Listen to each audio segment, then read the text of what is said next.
foi uma coisa que você sentiu meio estranha vendo? Eu fui meio contra gosto, mas depois eu Curtiu? Eu curti. Ok. Puxa vida, olha só que menina. Alguém que... Foi você, né? Tá certo. Então, obrigado. Então, pessoal, se vocês toparem e quiserem continuar, nós sempre temos aqui o problema do tempo, né? Que é um terror isso, né? Nós temos essas míseras 4 horas e não dão tempo para nada. Sempre um problemão, tá? Então eu queria convocá-los para continuar, perguntar se vocês estão gostando da história. Uma história maravilhosamente bem contada. Isso chama-se, disse, né, no mundo das letras, né? Disse que o sujeito capaz de contar essa história assim tem um negócio chamado vis narrandi.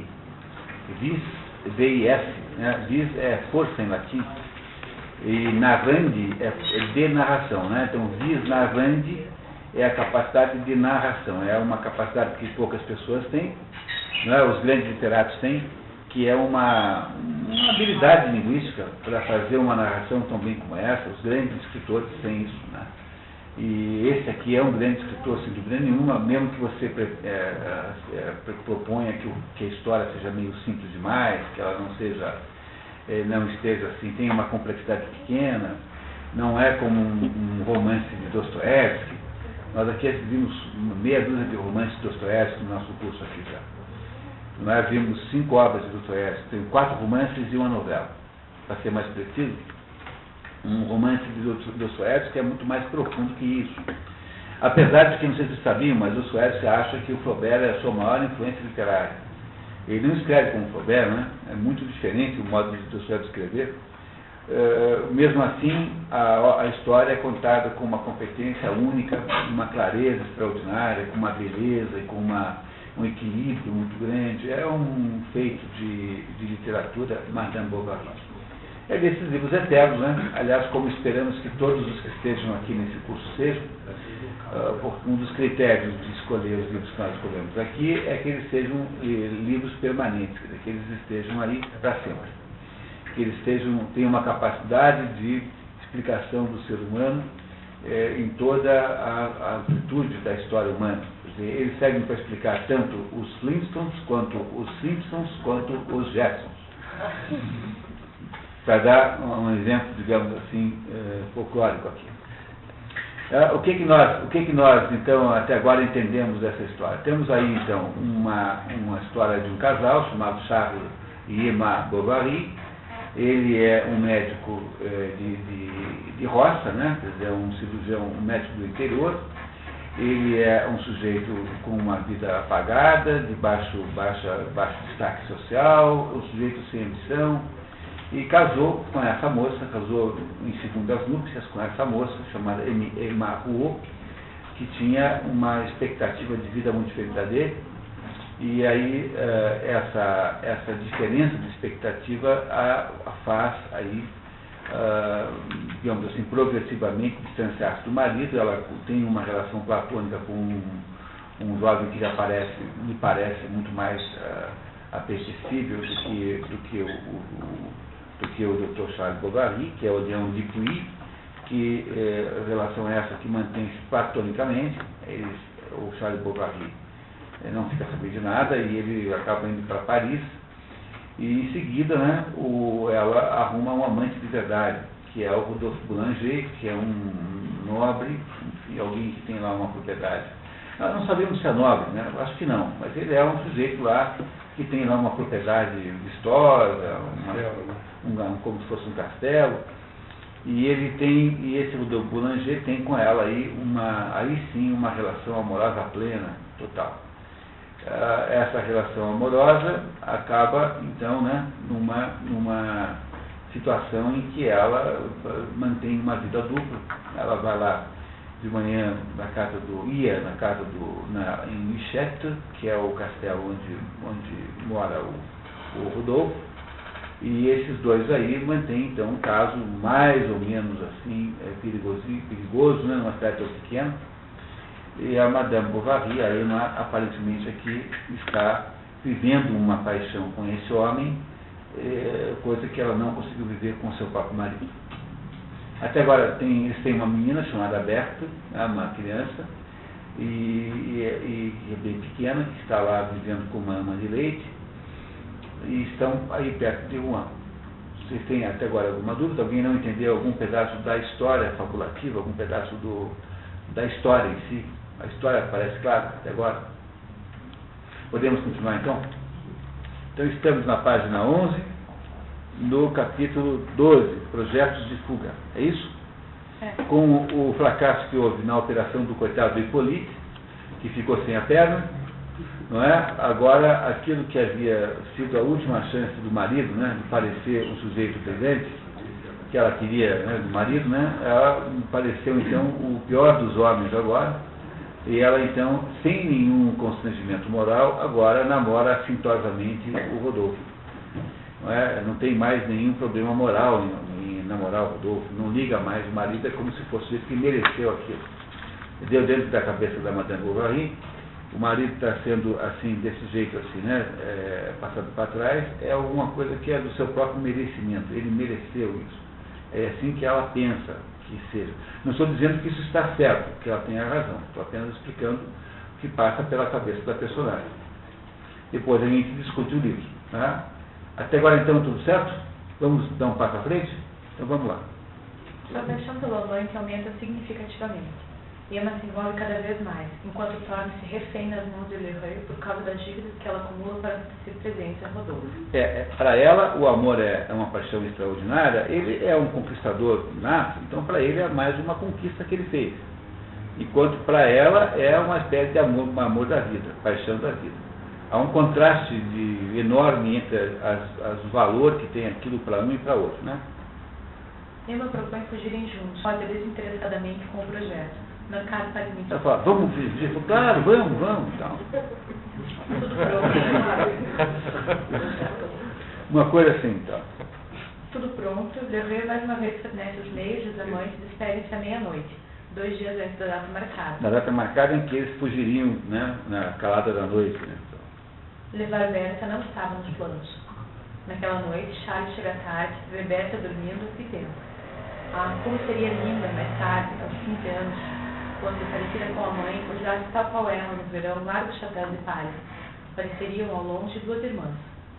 Charles imaginava trabalhando à noite junto deles, bordando de pantufas. Ela ocuparia o governo da casa, enchendo-a toda de beleza e alegria.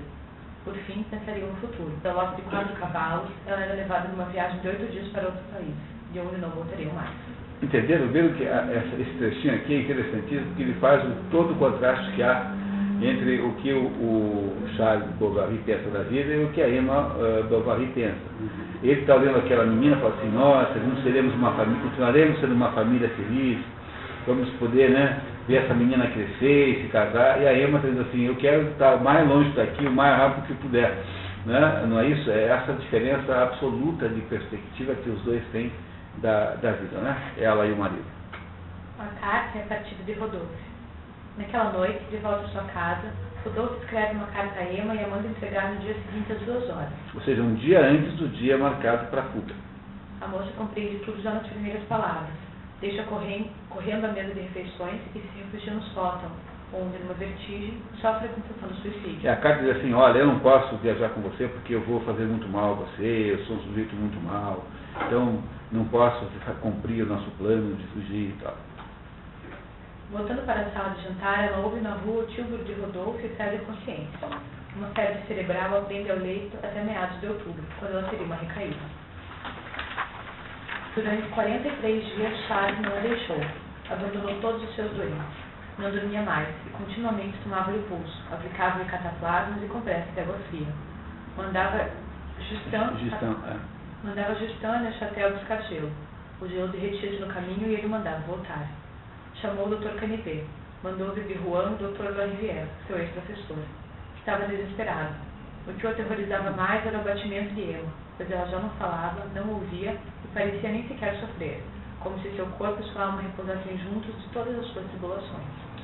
Quer dizer, ela cai numa depressão profunda, né? Ela cai, né? Com a recusa do amante de partir com ela, que é ela havia trocado o Leon por esse Rodolfo. Né? E agora o Rodolfo também deu errado. A convalescência de Emma. Perret, que sabemos tratar de comerciante habilidoso e um agiota ladino, está cada vez mais ameaçador e arrogante. Charles, que não pode liquidar as dívidas contratadas por sua mulher, tem de assinar uma nota promissória e rolar a dívida. Charles perguntou-se diversas vezes como iria conseguir, no ano seguinte, o dinheiro com que pagar a quantia emprestada. Conjecturava, imaginava expedientes, como recorrer ao pai ou vender alguma coisa. Mas o pai não o escutaria, e ele, Charles, não tinha o que vender. Havia tantas preocupações que preferiu banir da mente um assunto tão desagradável. Culpava-se por esquecer Emma por causa do dinheiro, como se, pertencendo todos os seus pensamentos àquela mulher, o fato de não pensar nela continuamente fosse o mesmo que roubar-lhe alguma coisa. Não é bonito isso? O Charles gosta dela? Adora, né? O Charles adora na prática. Não é isso? Essa é uma conclusão que nós temos que, com justiça, fazer, né? Ele gosta muito da mulher. É isso. Durante o repouso de sua convalescência, Emma mergulha na devoção. Tem excesso de misticismo, quer virar santa, dedica-se às leituras religiosas e pratica caridade extravagante. Entregava-se então a caridades excessivas, cosia roupas para os pobres, mandava lenha para as camponesas que tinham filhos. Charles, ao regressar certo dia, encontrou na cozinha 3 vagabundos à mesa, comendo mingau. Mas essas intenções não duram muito. Após uma conversa com o padre sobre a moralidade do teatro, Homero sugere ao casal ir a Rouen assistir um espetáculo teatral. No teatro, o casal Bovary chega cedo para poder observar a sala de espetáculo e a decoração. O canto do famoso tenor Lagardy produz efeitos sobre ele. É esse Lagardy que de fato existiu, né? É isso? Então, olha só que impressionante essa descrição de como é que o canto do Lagardy, que efeito ele faz na Emma Bovary. Ele devia sentir, pensava Emma, um amor inesgotável, para poder assim derramá-lo sobre a multidão em tão vastos e fluidos. Todas as veleidades deprimentes desapareciam sob a poesia do papel que encarnava, e, atraída para o homem pela ilusão da personagem, ela procurava imaginar sua vida, aquela vida fabulosa, extraordinária, esplêndida, que ela também poderia ter vivido se o destino quisesse. Talvez se tivesse conhecido e terceiro um amado. Com ele, ela viajaria, de capital em capital, por todos os reinos da Europa, partilhando de suas fadigas e de seu orgulho, recolhendo as flores que lhe lançassem, bordando ela própria suas roupagens. E todas as noites, no fundo de um camarote, por trás da grade de treliça dourada, ela receberia, absorta, as expansões daquela alma que cantava apenas para ela. E do palco, enquanto representava, ele a contemplaria. E uma loucura tomou conta dela. Lagardy a olhava, não havia dúvida. Teve vontade de correr para seus braços a fim de se refugiar em sua força, como na encarnação do próprio amor, e de dizer, de gritar-lhe: leva-me, leva-me, partamos, sou tua, são teus meus ardores e meus sonhos. Então, muito bem. Ok, continuando. Tem comentários. No intervalo, Charles, que havia ido buscar um refresco para sua mulher, encontra Leon de Puy. Lembra dele? Leon de Puy? Aquele que estava medicina, direito em Paris? O rapaz, que havia mudado de Paris para Rouen, veio cumprimentar ele. Eles não se viam havia 3 anos. Ele está mais espontâneo e no café onde levou o casal, dá um jeito de ficar com ela mais um dia em Rouen, embora Charles Bovary tivesse de partir no dia seguinte, pela manhã. O início de uma nova ligação. Leon vai ao hotel Croix Rouge, em Beauvoisis, onde Emma está hospedada. Começa uma longa conversa, onde os dois evocam seus encontros em Yonville, suas dores e seus sonhos. Combinam um novo encontro no dia seguinte na catedral. Depois que ele parte, Emma, amedrontada, escreve uma carta para desmarcar o compromisso, mas, não sabendo o endereço do rapaz, decide entregá-lo pessoalmente. No dia seguinte, Leon passeia na catedral enquanto espera. Emma chega ao final, estende uma folha de papel, muda de ideia e depois vai se ajoelhar. Como eles decidem partir, o guarda suíço se aproxima e os pressiona para visitar o monumento, para a grande impaciência de Leon, que não ousa recusar a oferta e suporta impassivelmente as explicações. Saímos para um passeio de fiacre e é esta longa e muito sugestiva travessia de Rouen que fecha o capítulo. Reparem no que eu quis dizer com muita sugestiva.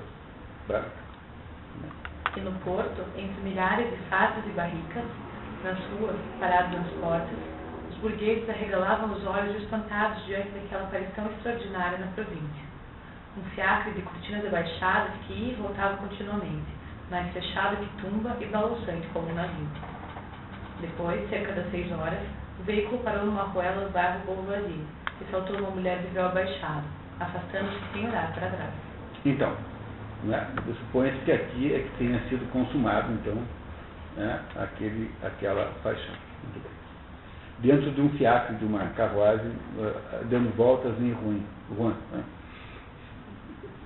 A morte do velho Bovary e a procuração. Assim que Emma volta a Yonville, recebe recado para ir à farmácia de Homais, que encontra em polvorosa. Justin, o auxiliar do farmacêutico, havia cometido uma falta grave.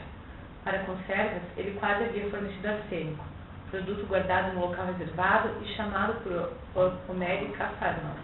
Cafarnaum é uma cidade do Oriente Médio, nos tempos bíblicos, onde tinha uma confusão dos diabos, assim, Cafarnaum. Então era o apelido que o Homais deu lá para um determinado depósito que ele tem lá na farmácia dele, onde ele guarda as coisas que não podem ser manipuladas, assim, né? São as coisas perigosas. Então. Ah, não sabe? Pois bem, eu sei. Visto uma garrafa de vidro azul, fechada com cera amarela e contendo um pau branco, na qual eu mesmo escrevi perigoso. Sabes o que há lá dentro? Arsênico. E tu foste tocá-la, apanhar um tacho que estava ao lado. O homem acaba brutalmente contando a Emma que o pai de Charles havia morrido. No dia seguinte, o casal, ajudado pela viúva, faz os preparativos para o enterro. Nesta hora, aparece Lheureux para renovar a nota promissória e sugere a Emma obter procuração de seu marido, de modo que ela pudesse dispor do patrimônio com mais facilidade. Ela dá a desculpa de discutir o assunto com Leon e parte para Rouen por 3 dias. O Dr. Bovary, obviamente, acha isso uma boa ideia, que ela está cuidando desse assunto também, né? E ela vai, então, ficar 3 dias em Lyon agora, cuidando desse assunto chamado aí como faz para lidar com a dívida lá com o Lheureux, toda vez que renova a nota promissória, há um aumento enorme de juros e assim por diante. Coisa que brasileiro não sabe, né? Porque a gente não tem nenhuma experiência disso aqui. Né? Aqui ninguém tem ideia disso, né, na prática. Né? Para nós é uma espécie de mistério. Por que isso é assim? Negócio de aumentar a conta. Continuar. Uma verdadeira lua de mel. Foram 3 dias deliciosos, esplêndidos, uma verdadeira lua de mel. Ficaram no hotel de Boulogne, no Porto, e viviam lá, retricendo as corridas, portas fechadas, com flores pelo chão e sorvetes que mandavam buscar pela manhã. À noite, tomavam uma barca coberta e iam jantar numa ilha. O rio que banha Rouen é o Sena, quase no final de sua trajetória para o mar. Vai indo na direção, chega ali em Árvore, no Árvore, e sai para o mar, né? Esse é o final do Sena. Repare, né? Ela passa 3 dias com o Leon numa lua de mel perfeita em Rouen, os dois, né? Autorizados pelo Charles Bovary. Visita de Leon a Yonville, paixão musical de Emma. Impaciente de rever sua mãe, Leon volta a Yonville. Janta no Leão de Ouro e faz visita ao casal Bovary. Os 2 amantes decidem procurar uma desculpa para se verem regularmente. Emma faz novas despesas junto a Lheureux. Por um estratagema, Emma consegue que seu marido concorde em ela ir a Rouen uma vez por semana para ter aulas de piano. Ela vai ao piano e toca mal de propósito. Toca mal e fala assim, olha, eu estou tocando muito mal. Ele fala assim, precisava de umas aulas. Tem um professor aí em Rouen. Assim, será que mas eu ir lá? Não, pode ir, não tem problema, não, você vai uma vez por semana lá. E aí então ela volta tocando melhor, sempre um pouquinho, quando volta, sempre toca um pouquinho melhor, que ela sabia tocar desde o início, né? Mas que ela tocava mal de propósito para convencer o marido de deixá-la aí. Tá? Às quintas-feiras de Daqui a pouco vocês vão achar que eu estou aqui fazendo fofoca, que eu sou um desses fofoqueiros, se eu estivesse fazendo fofocas da Madame Bovary, que é exatamente o que eu estou fazendo, na verdade, né? As quintas-feiras de Emma. As quintas-feiras de Emma obedecem ao mesmo ritual. Saída de Yonville bem cedo na carruagem andorinha, conduzida pelo Sr. Hivert, estrada, a paisagem de Rouen, a cidade que acorda, o confortável quarto para os encontros, a volta e reencontro com o marido que a aborrece. Charles a esperava em casa. A andorinha sempre atrasava as quintas-feiras. Finalmente, Madame chegava. Mal beijava a filhinha. Se o jantar não estivesse pronto, não fazia caso. Desculpava o cozinheiro. Tudo parecia permitido agora à moça. Frequentemente o marido, notando sua palidez, perguntava-lhe se estava doente. Não, dizia Emma. Mas, replicava ele, estás estranha esta noite. Não é nada, não é nada. Emma se dedica com entusiasmo àquela paixão. Adquire o hábito de mentir para manter secretos os motivos reais de suas viagens. Mas Charles descobre um dia inconsistente nos seus relatos. Ele se achava o mais afortunado dos mortais, e Emma vivia tranquila, até que certa noite ele lhe perguntou, de repente: Seu professor não é Mademoiselle Lempereur? Sim. Pois bem, estive com ela há pouco, disse Charles, em casa de Madame Liegard. Falei de ti, ela não te conhece. Foi como um relâmpago, mas ela replicou com naturalidade. Ah, com certeza esqueceu meu nome. Talvez haja em Rouen, continuou o médico, diversas mademoiselles Lamperrel que sejam professoras de piano. Está vendo? Quer dizer, esse Charles Bovary também não ajuda muito, né? Cá entre nós, né? É possível, dizia Emma, depois com veemência. Mas tem os recibos dela. Queres ver? Foi a secretária, remexeu nas gavetas, misturou os papéis e acabou ficando tão confusa que Charles pediu-lhe para não se importar com aquela tolice. Eu os encontrarei, disse ela. De fato, Emma obteria de Madame Lamberville um recibo, combinando de pagar mais tarde. Em Rouen, Lheureux, certo dia, percebe-a nos braços de Leon.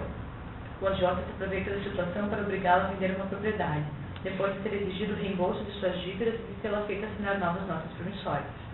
A situação financeira dos Bovary é cada vez mais precária e quando a mãe de Charles, cuja ajuda solicitada, toma conhecimento dela, faz uma cena que provoca um ataque de nervos em sua nora. No entanto, nada consegue impedir Emma Bovary de ir semanalmente a Rouen, onde ela até passa uma noite, certo dia. Nesse episódio, quando Charles, durante a noite, dá-se conta de sua ausência, parte desesperado para Rouen e só a encontra ao amanhecer. Depois desse incidente, Emma passaria a ir a Rouen quando bem queria. Exatamente o contrário do que poderia parecer, né? Ou seja, ela está se tornando assintosamente infiel, né? Absolutamente despreocupada com o que o marido possa pensar. Decepções. Certa manhã, Homero toma a mesma diligência de Emma para Rouen. Na cidade, ele pretende encontrar Leon, que o havia convidado a rever a sua carta à juventude de anos. Lembra que o Leon morava na casa do Homero, quando o Leon morava em Yonville? Eles eram amigos de juventude, por isso é que o Leon morava lá. Leon suporta a galerice de Homero por horas, sem poder se livrar dele, enquanto Emma espera. Irritada, a moça deixa o hotel. Acabara de partir, exasperada. Detestava-o agora. A falta à palavra dada no encontro parecia-lhe um ultraje, e ela procurava ainda outras razões para rompimento. Ele era incapaz de heroísmos, fraco, banal, mais tímido que uma mulher, e ainda por cima avarento e pusilânime. Isso é que ela pensa do Leon agora, né? A questão do Leon. Ela se dá conta de todos os defeitos de seu amante, e embora ainda ávida pelos carinhos dele, não consegue mais esconder a alternância de decepção e de esperança de seu coração, cuja paixão enfraquece. Uma ameaça de penhora faz voltar às questões materiais. Lheureux faz assinar novas notas, com vencimentos curtos. Emma precisa de dinheiro, cobra as faturas do marido, vende coisas velhas, compra para revender, pede dinheiro a todo mundo, põe na caixa de penhores até mesmo presente de casamento. Tudo na sua casa dá a impressão de ruína e perda. Enquanto isso, Leon, candidato ao cargo de primeiro oficial do tabelião, está receoso de Emma, sobretudo porque sua mãe fica sabendo do caso. Começa a ser pressionado no trabalho. Realmente, alguém enviara a sua mãe longa carta anônima, avisando-a de que o filho perdia-se com uma mulher casada. A boa dama, entrevendo o eterno fantasma das famílias, isto é, a vaga criatura perniciosa, a sereia, o monstro, que habita fantasticamente as profundezas do amor, escreveu a mestre de Bocage, seu patrão, que agiu com muita correção. Conversou com o Leão durante 45 minutos, procurando abrir os olhos, advertiu-o do perigo.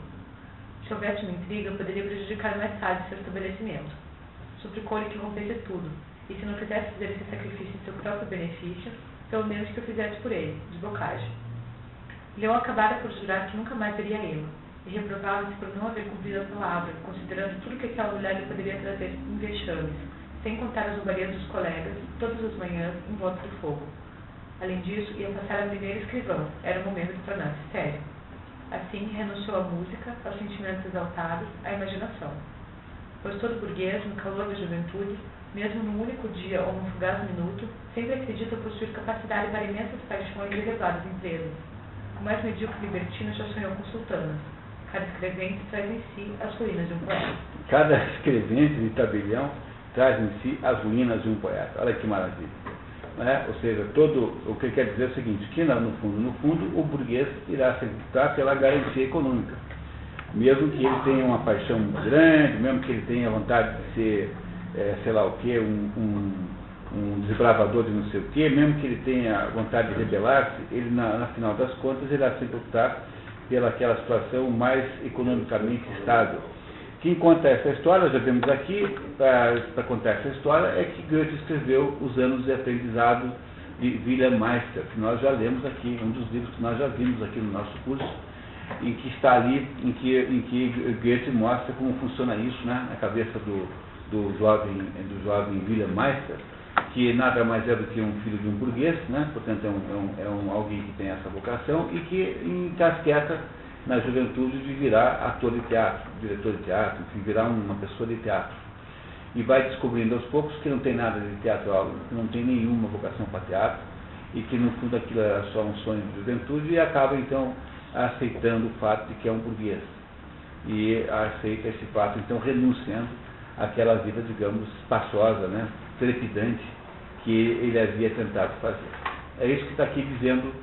Está dizendo aqui a mesma coisa para nós. O Flaubert dizendo que esse Leão, na hora H, se tivesse que escolher entre a estabilidade burguesa, a respeitabilidade burguesa e uma vida vivida em torno de uma paixão escandalosa como essa, que transformar-se-ia numa paixão escandalosa, se viesse a público e tal, ele preferiria sempre voltar para a sua vida burguesa. A natureza dele, do burguês é assim. Não deixa de ter razão Flaubert, não é? Agora, só cuidado de você não imaginar que esse livro foi escrito para dizer para vocês isso, porque aí nós estaremos menosprezando enormemente uma obra grande e estaríamos aqui interessados apenas em questiúnculas menores, porque o livro não foi feito por Flaubert para criticar a cidade burguesa, embora você encontre essa interpretação por aí. De vez em quando eu toco com essa interpretação. Tem um livro tem duas grandes biografias de Flaubert. Uma é o Idiota da Família, do Jean-Paul Sartre, que é uma biografia desfavorável. É um estudo crítico biográfico desfavorável. Assim. E a outra é um livro do Mário Vargas Llosa, chamado Bovary e Flaubert, que é o melhor estudo que tem sobre Flaubert. Esse do Mário Vargas Llosa se encontra em sebo barato, assim, custa R$10, alguma coisa assim no sebo. É um livro de bom porte até. E aí você encontra nesse livro vários estudos críticos, várias comparações com outros estudos críticos. A maneira mais comum de se avaliar esse livro de Flaubert é que ele estaria fazendo aqui uma crítica à sociedade burguesa, coisa que me parece muito, muito distante de qualquer sentido. Embora tenha, nesse caso aqui, havido aí uma incursão na psicologia do burguês, que é esse Leon Dupuy, é apenas um burguês. É por isso que ele não sacrificaria a sua carreira de tabelião, que é uma carreirinha de nada, né? Afinal de contas, quase não é uma carreira, não sacrificaria isso por uma paixão, por maior que ela fosse. Não é? Isso é, se você pensar no século XIX, é o maior antirromantismo que pode existir. Aliás, há quem diga que o Flaubert, nesse livro, faz o maior antirromantismo, quer dizer, faz o maior de todos os ataques ao romantismo que alguém já pensou em fazer. Bom, é uma maneira de olhar também. Tá? Ok? Continuamos? Madame Bovary está desanimada também, mas não tem a coragem de lhe dizer. Certo dia, voltando a Yonville depois de uma noite passada no bar de máscaras da Micahem, numa festa em que as crianças se lascaram e que acontece na quinta-feira da terceira semana da quaresma. É o Halloween também aí, na festa? Não, né? É outubro. Pois é, Carême é quaresma em francês, né? Então é uma festa de máscaras tipo Halloween no meio da quaresma. Nós não temos aqui, né? Recebe a notícia da penhora de seus móveis. Uma visita a Levreux não comove o comerciante, que se mostra brutal e simples. Quando ela chega em casa, tem na porta um edital de justiça, dizendo, então faço saber aos habitantes dessa casa que os móveis irão a leilão daqui a 2 dias. Portanto, agora a Madame Bovary tem um problema urgentíssimo, que é resolver o problema econômico que ela gerou, financeiro, né? E agora ela só fará isso, só pensará nisso. A penhora. Madame Bovary sente-se impotente. O anúncio de penhora, num sábado, com o leilão marcado para dali a 2 dias, obrigava as mais humilhantes providências.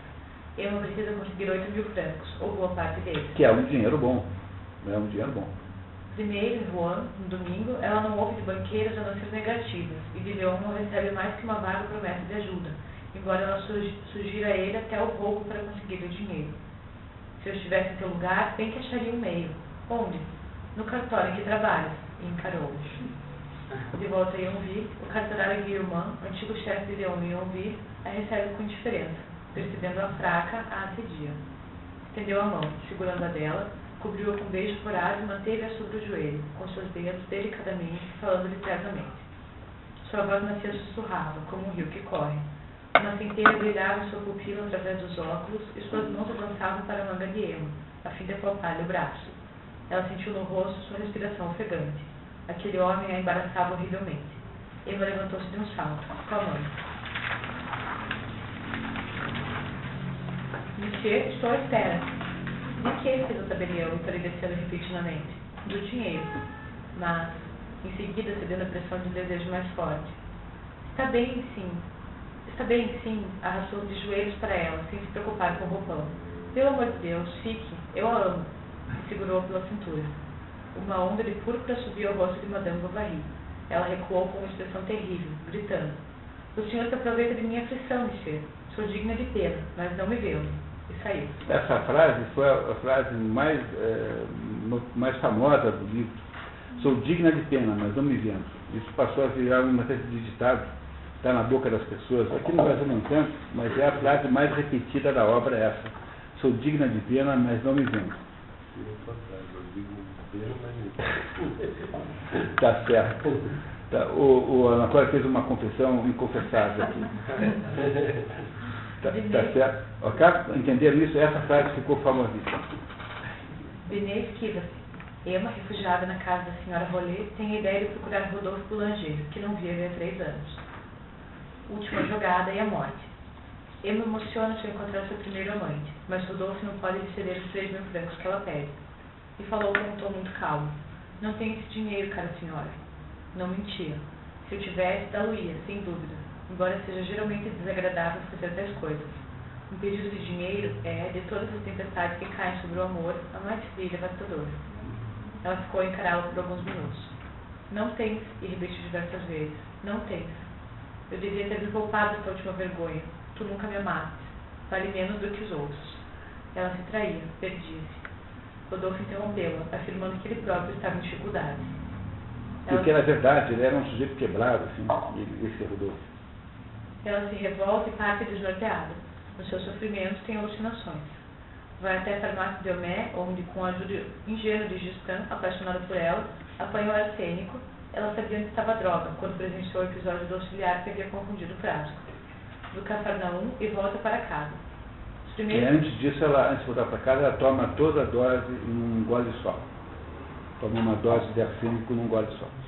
Os primeiros efeitos do envenenamento são sentidos rapidamente. Quando Charles percebe a realidade, exige saber da mulher. Por que fizeste isso? O que te obrigou? Ela replicou.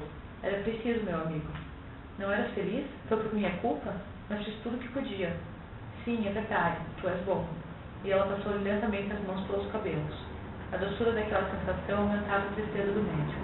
Ele sentia todo o seu ser encher-se de desespero e a ideia de perdê-lo, quando, ao contrário, ela lhe confessava mais amor que nunca.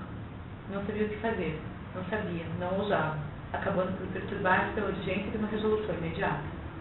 Emma sonhava haver terminado com todas as traições, todas as baixezas e as inumeráveis aflições que a torturavam.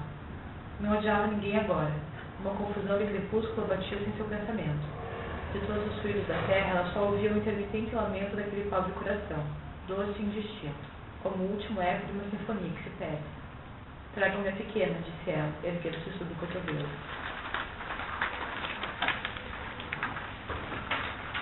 Emma disseste da sua filha. Oh, como teus olhos estão grandes, mamãe. Como estás pálida, como tuas... A mãe contemplava. Tenho medo, disse a menina recuando. Emma pegou-lhe a mão para beijar, a menina se debateu. Basta, leve-na daqui, exclamou Charles, que soluçava no quarto. Chega o Dr. Canivet acompanhado do grande médico Larivière, que constata não poder salvá-la. Ela não tardou a vomitar sangue. Seus lábios cerraram-se mais. Tinha os membros crispados, o corpo coberto de manchas escuras, e seu pulso escorregava sobre os dedos como um fio esticado, como uma corda de árvore que estivesse prestes a romper-se. Depois começou a gritar horrivelmente. Maldizia o veneno, censurava-o, suplicava que agisse mais depressa, recolhendo com o braço tudo que Charles, mais agoniado que ela, lhe dava de beber. Ele estava de pé, olhando na boca, como num estertor, chorando, sufocado pelos soluços que o sacudiam até os pés. Felicité corria para cá e para lá no quarto. Homé, imóvel, dava grandes suspiros. Monsieur Canivet, mantendo sempre sua fleuma, começava apesar disso a preocupar-se. Diabo, afinal ela já está purgada, e desde que a causa cessa, o efeito deve cessar, completou o médico. É evidente. Mas salve-me, exclamou Bovary. Seu peito começou a ofegar rapidamente. A língua saiu inteira da boca. Seus olhos, rolando, empalideciam como globos de lâmpadas que se apagam. Podia-se crer que já estava morta, se não fosse o terrível tremor dos flancos, sacudidos por suspiros furiosos, como se a alma saltasse para sair do corpo.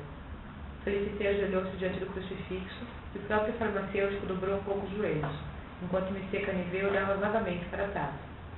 Bournisien voltara a rezar, o rosto inclinado para a cama e a longa batina negra arrastando-se atrás de si. Charles estava do outro lado, de joelhos, com os braços estendidos para ele. Tomara suas mãos e apertava-as, tremendo a cada batida de seu coração, como um eco de uma ruína que desaba. À medida que a respiração se tornava mais ofegante, o eclesiástico precipitava suas orações, que se misturavam aos soluços abafados de Bovary. Às vezes tudo parecia desaparecer no murmúrio surdo das sílabas latinas, que tilintavam como um sino. O velório é dor de Charles. Há sempre, depois da morte de alguém, uma espécie de estupefação. Tal é a dificuldade de compreender a aproximação do nada e resignar-se a crer no sucedido. Quando percebeu a imobilidade da mulher, Charles atirou-se sobre ela, gritando: Adeus, adeus. Homé e Canivet levaram-se para fora do quarto. Acalme-se. Sim, dizia ele, debatendo-se. Serei razoável, não farei nada. Mas deixe-me, quero vê-la, é minha mulher. E chorava. A dor de Charles é enorme. Ele mal consegue cuidar das providências fúnebres. Homé e Bournisien velam a morte enquanto discutem questões teológicas. Após a chegada da mãe de Charles e a preparação do cadáver, começa o velório público. O farmacêutico padre continua a debater certa súmula, e Charles, abaladíssimo, luta contra o desespero. Emma encosta no caixão. O enterro. Célia Roa está arrasada. Emma Bovary é enterrada. Finalmente, ouviu-se um baque. As cordas voltaram.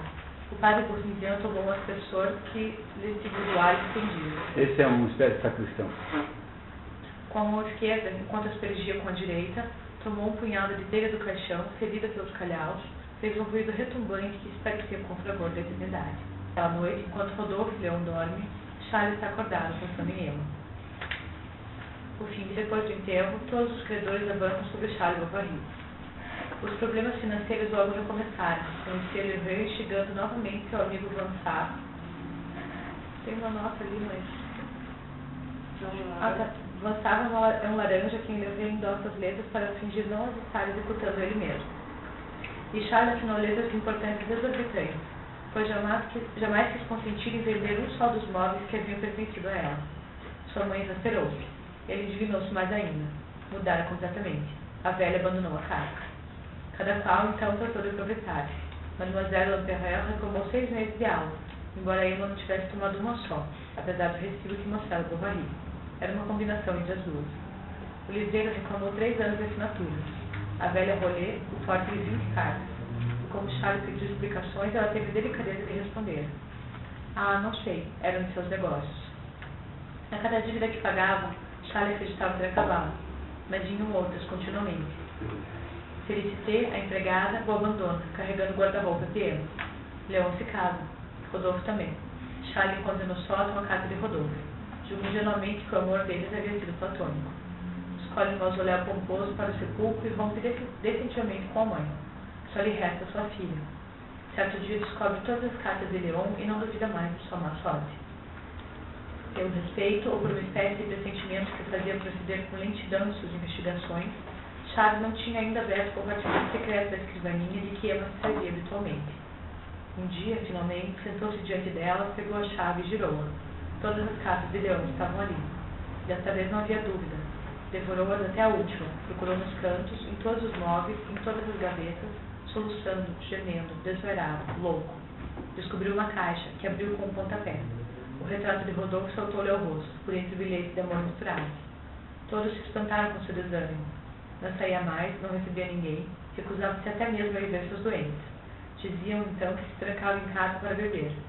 Às vezes, entretanto, um curioso espiava por sobre o céu do jardim e via espantado aquele homem de barba crescida, coberto de trapos imundos e olhar feroz, a chorar alto enquanto caminhava. À tarde, no verão, pegava a filha e levava ao cemitério. Frequentava noite fechada, quando a única luz acesa era do sótão de Bibi. No dia do mês de agosto, encontra Rodolfo e lhe diz que não lhe quer mal. No dia seguinte, Berta encontra o pai morto sobre um banco de jardim. Homero está feliz. Acabou de receber a Legião de Honra.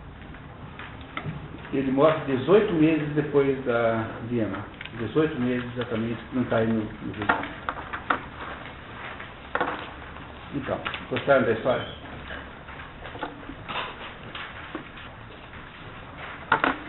Não é uma história bem escrita essa.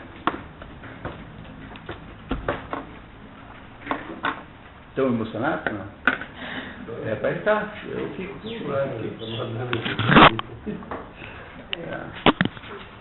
A sensação que você tem da Madame Bovary é positiva ou negativa? Quem é que fala um pouquinho sobre a Madame Bovary? É positiva ou negativa a impressão que vocês têm dela? É o quê? Vítima da época dela. Quer dizer que ela é uma pessoa inocente, em princípio. Não teve escolha. Mas vamos fazer o seguinte, vamos deixar ela para lá, e vamos, por enquanto, né? E vamos falar do Charles Bovary. Qual é a impressão que vocês têm do Charles Bovary, do Dr. Charles Bovary? É boa ou é ruim? O que vocês acham? Veja, a grande marca da personagem literária bem feita é que ela é complexa, né? Porque na vida real, todo mundo é complexo. Então você conhece pessoas que você sabe, tem as pessoas que você conhece, tem coisas boas, coisas ruins, coisas mais ou menos, coisas mais para boas, coisas mais para ruins. Todo mundo tem contradições, ou seja, não tem ninguém que seja completamente mal, nem completamente bom. Tem sempre pessoas que tendem um pouquinho para esses dois extremos, digamos assim. Que você, quando faz um resumo da vida dessas pessoas, né, você pode dizer, olha, foi bom ou foi mal. Mas na vida do dia a dia, todo mundo é complexo. E a personagem literária de boa qualidade também é uma personagem complexa, porque as personagens, quando são quando não são complexas, quer dizer, quando são, digamos assim, básicas, ou é totalmente bom ou totalmente mal, nunca são boas personagens literárias, são mais personagens panfletárias do que literárias. Você inventa um sujeito que é mal mesmo, então ele é completamente mal, tem cara má, ele trata mal o cachorro dele, né? Ele é mal em todos os sentidos, ou então é completamente bom. Quando aparecem personagens assim, você deve desconfiar de que você está frente à má literatura, porque na vida real nunca é assim desse jeito. Logo, na literatura também não há de ser desse modo. Há, na vida real e na literatura, portanto, sempre aspectos contraditórios da personagem. Quando a personagem literária é muito simples, muito esquemática, ela é ou panfleto, e aí então ela caso que ela caia da literatura, virou apenas uma entidade política, ou ela é uma personagem satírica, que a sátira necessariamente envolve um pouco de caricatura. Não é? O que é envolver caricatura? O que é uma caricatura? É um desenhista que pega os traços predominantes no rosto de alguém e os exagera imensamente, de modo que a caricatura sempre enfatiza determinados aspectos, né, em prejuízo dos outros. Logo, a sátira literária também faz a mesma coisa, ela enfatiza certos aspectos como se os outros não existissem. E quando você tem personagens assim, você tem, por exemplo, aí as personagens do Aldous Huxley. Né? Aquelas personagens todas lá do Admirável Mundo Novo são todas assim. Quando nós vimos A Ilha, nós vemos dois livros do Aldous Huxley aqui, O Admirável Mundo Novo e A Ilha. A Ilha, as personagens são muito menos caricaturais, mas ainda são muito caricaturais, para, digamos, um escritor normal, médio.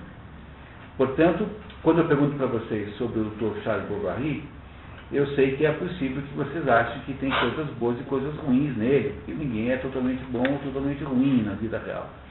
E o que vocês veem de bom no Dr. Charles Bovary? Tem alguma coisa de bom, não é possível.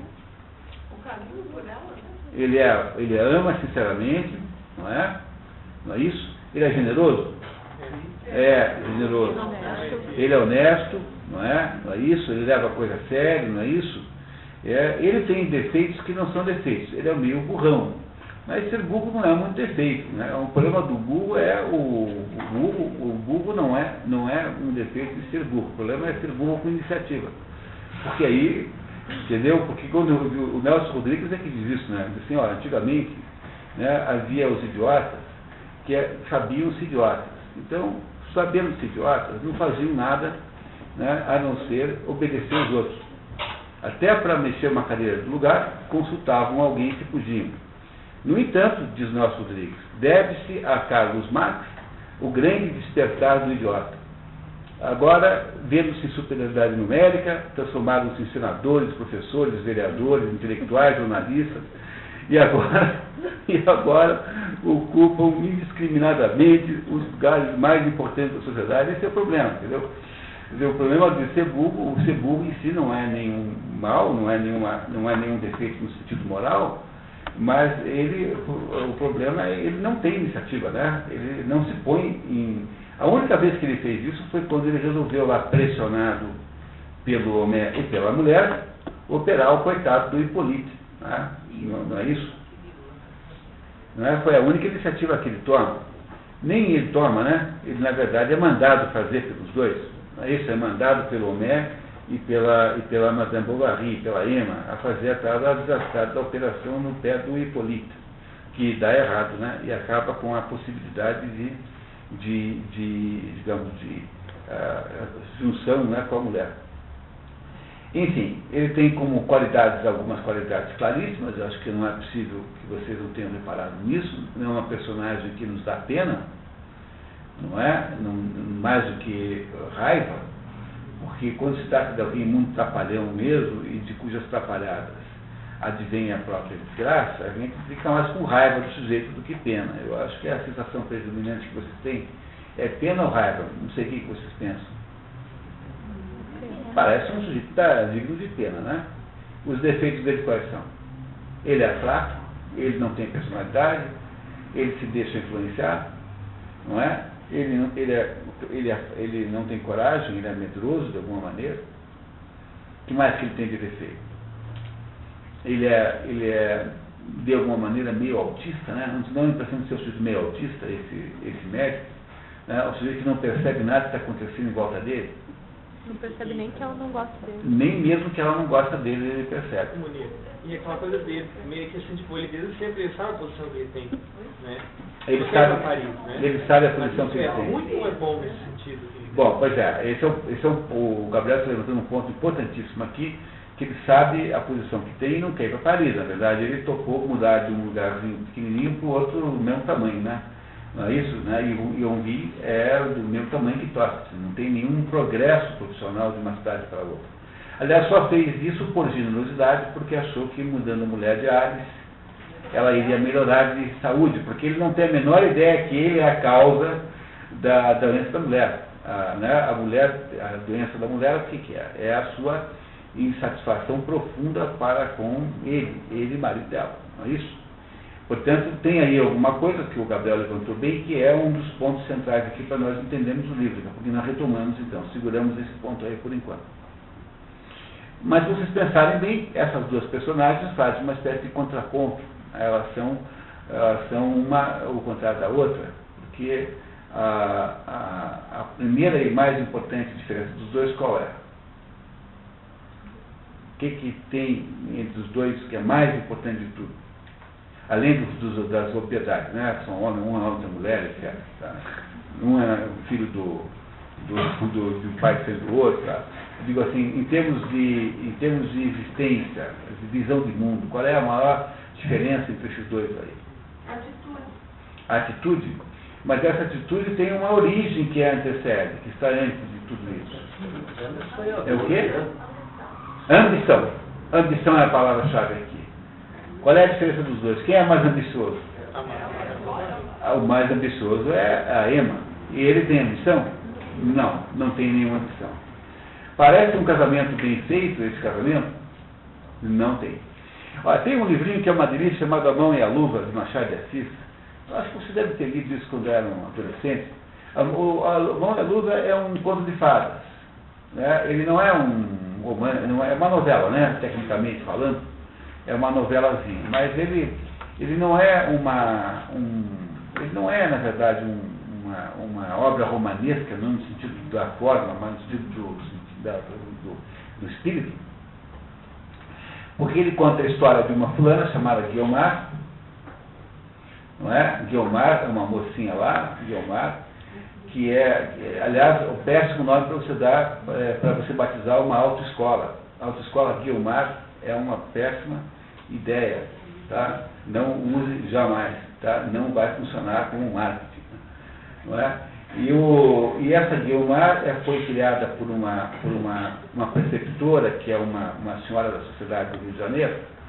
Ela é órfã e ela tem então que escolher o marido num certo momento. E esse marido tem 3 candidatos a marido. Eu não lembro exatamente dos nomes agora, que são tantos e tantos livros, né? Não consigo lembrar de todo mundo. Tem lá um sujeito que é o tipo romântico desesperado, aquele sujeito que irá ficar debaixo de um temporal, embaixo da janela dela, para declarar um poema que ele fez para ela. Tem um fulano que é parente da sua preceptora, que é um sujeito assim meio também aristocrático, mas um sujeito um pouco cheio de trejeitos, de maneirismos, um pouco falso, um pouco. E tem por último um outro fulano que é um sujeito independente e que é um sujeito ambiciosíssimo e que pretende fazer uma carreira política, assim, que está construindo para si própria carreira política. E a Guiomar tem que escolher entre esses 3, os 3 que aparecem como candidatos. E aí os 3 não aparecem juntos. O primeiro é aquele primeiro, porque ela tem uma aproximação, primeiro é com o romântico, tem uma aproximação e depois ela se distancia, depois aparece esse que vinha com a bênção da tia, né? Da tia que, entre aspas, daquela madrinha, né? Daquela preceptora, daquela pessoa que a criou, portanto tinha muita força política, e que ela quase casa com esse, e depois aparece esse terceiro, que é esse sujeito que tinha uma atitude assim muito independente, e que é o terceiro candidato. E ela só então no final decide pelo terceiro. E ela ia decidir pelo terceiro porque havia aí uma coincidência de ambições. É um conto de fadas. Esse conto de fadas, quando é contado na forma de conto de fadas, chama-se A Bela Adormecida. Todo mundo já deve ter lido, que é um conto de fadas para meninas, para as meninas entenderem que não é para casar com o primeiro traste que aparece, mas é para esperar aparecer o homem certo. Esse é o sentido da Bela Adormecida. Para isso que esse livro foi escrito, para contar para as meninas isso que eu estou dizendo. É um conto de fadas. E essa situação é a antissituação que a Madame Bovary aqui está vivendo, porque como nós já concluímos que há uma diferença muito grande de ambição entre ela e o Charles Bovary, não parece que há aqui uma certa precipitação em ter casado com ele? É claro que a gente pode argumentar com muita justiça que, primeiro, ela foi meio que casada com ele pelo pai. Segundo, que ela não teria a chance de conhecer muitos outros homens, porque ela morava numa fazenda, numa cidadezinha minúscula, menor do que Tostes, menor do que Bonville, e que, portanto, a chance que ela teria de encontrar outros homens era pequena, e que, portanto, não tinha muita saída a não ser pegar esse. Não vamos entrar nesse mérito, mas a verdade é que, seja como for, tenha ela tido ou não tido culpa na escolha desse homem, né, do Charles Bovary, que não é uma pessoa má, o Charles Bovary. É mau? Não, é mau não. É um velhaco? Não. É um vigarista? Não. É estelionatário? Não. É bêbado? Não. Nem defeitos desse desgraçado tem. Né? Não é isso? Um homem tão sem graça que nem defeito tem. Né? Repare, né? Porque quando o sujeito ainda tem algum problema, ainda fica um pouco charmoso, né? Mas ele não consegue ter imaginação nem para ter defeitos. Né? Ele é de uma platitude e de uma monotonia absoluta. Assim. É alguém fora desse mundo. Né? Não se relaciona com o mundo, não se deixa seduzir nem pelos atrativos mais, digamos, cabulosos desse mundo. Não tem amante, não sai com Johnny Walker, entendeu? Não faz nada, não tem defesa. É um sujeito chato, né? Um sujeito desse deve ser, de fato, muito difícil de aturar. não é? Esse Charles Bovary, né? No entanto, tudo indica, e acho que podemos concordar com isso, de que o casamento, em princípio, está errado. Não parece que está errado esse casamento? Está errado, né? É o erro viciante de todo o resto da história, porque ele estando o casamento errado, esse erro só irá se resolve pela morte, ou seja, pelo caminho, pela solução mais sinistra de todas, mais grave, mais negativa. No fundo, tudo isso acaba num desastre total. Não é o desastre total? Você tem no final da história a Madame Bovary morta, o Monsieur Bovary morto de tristeza. Ele morre de tristeza, ele morre de decepção, ele morre de tristeza, de depressão. Você tem uma menina pequena órfã,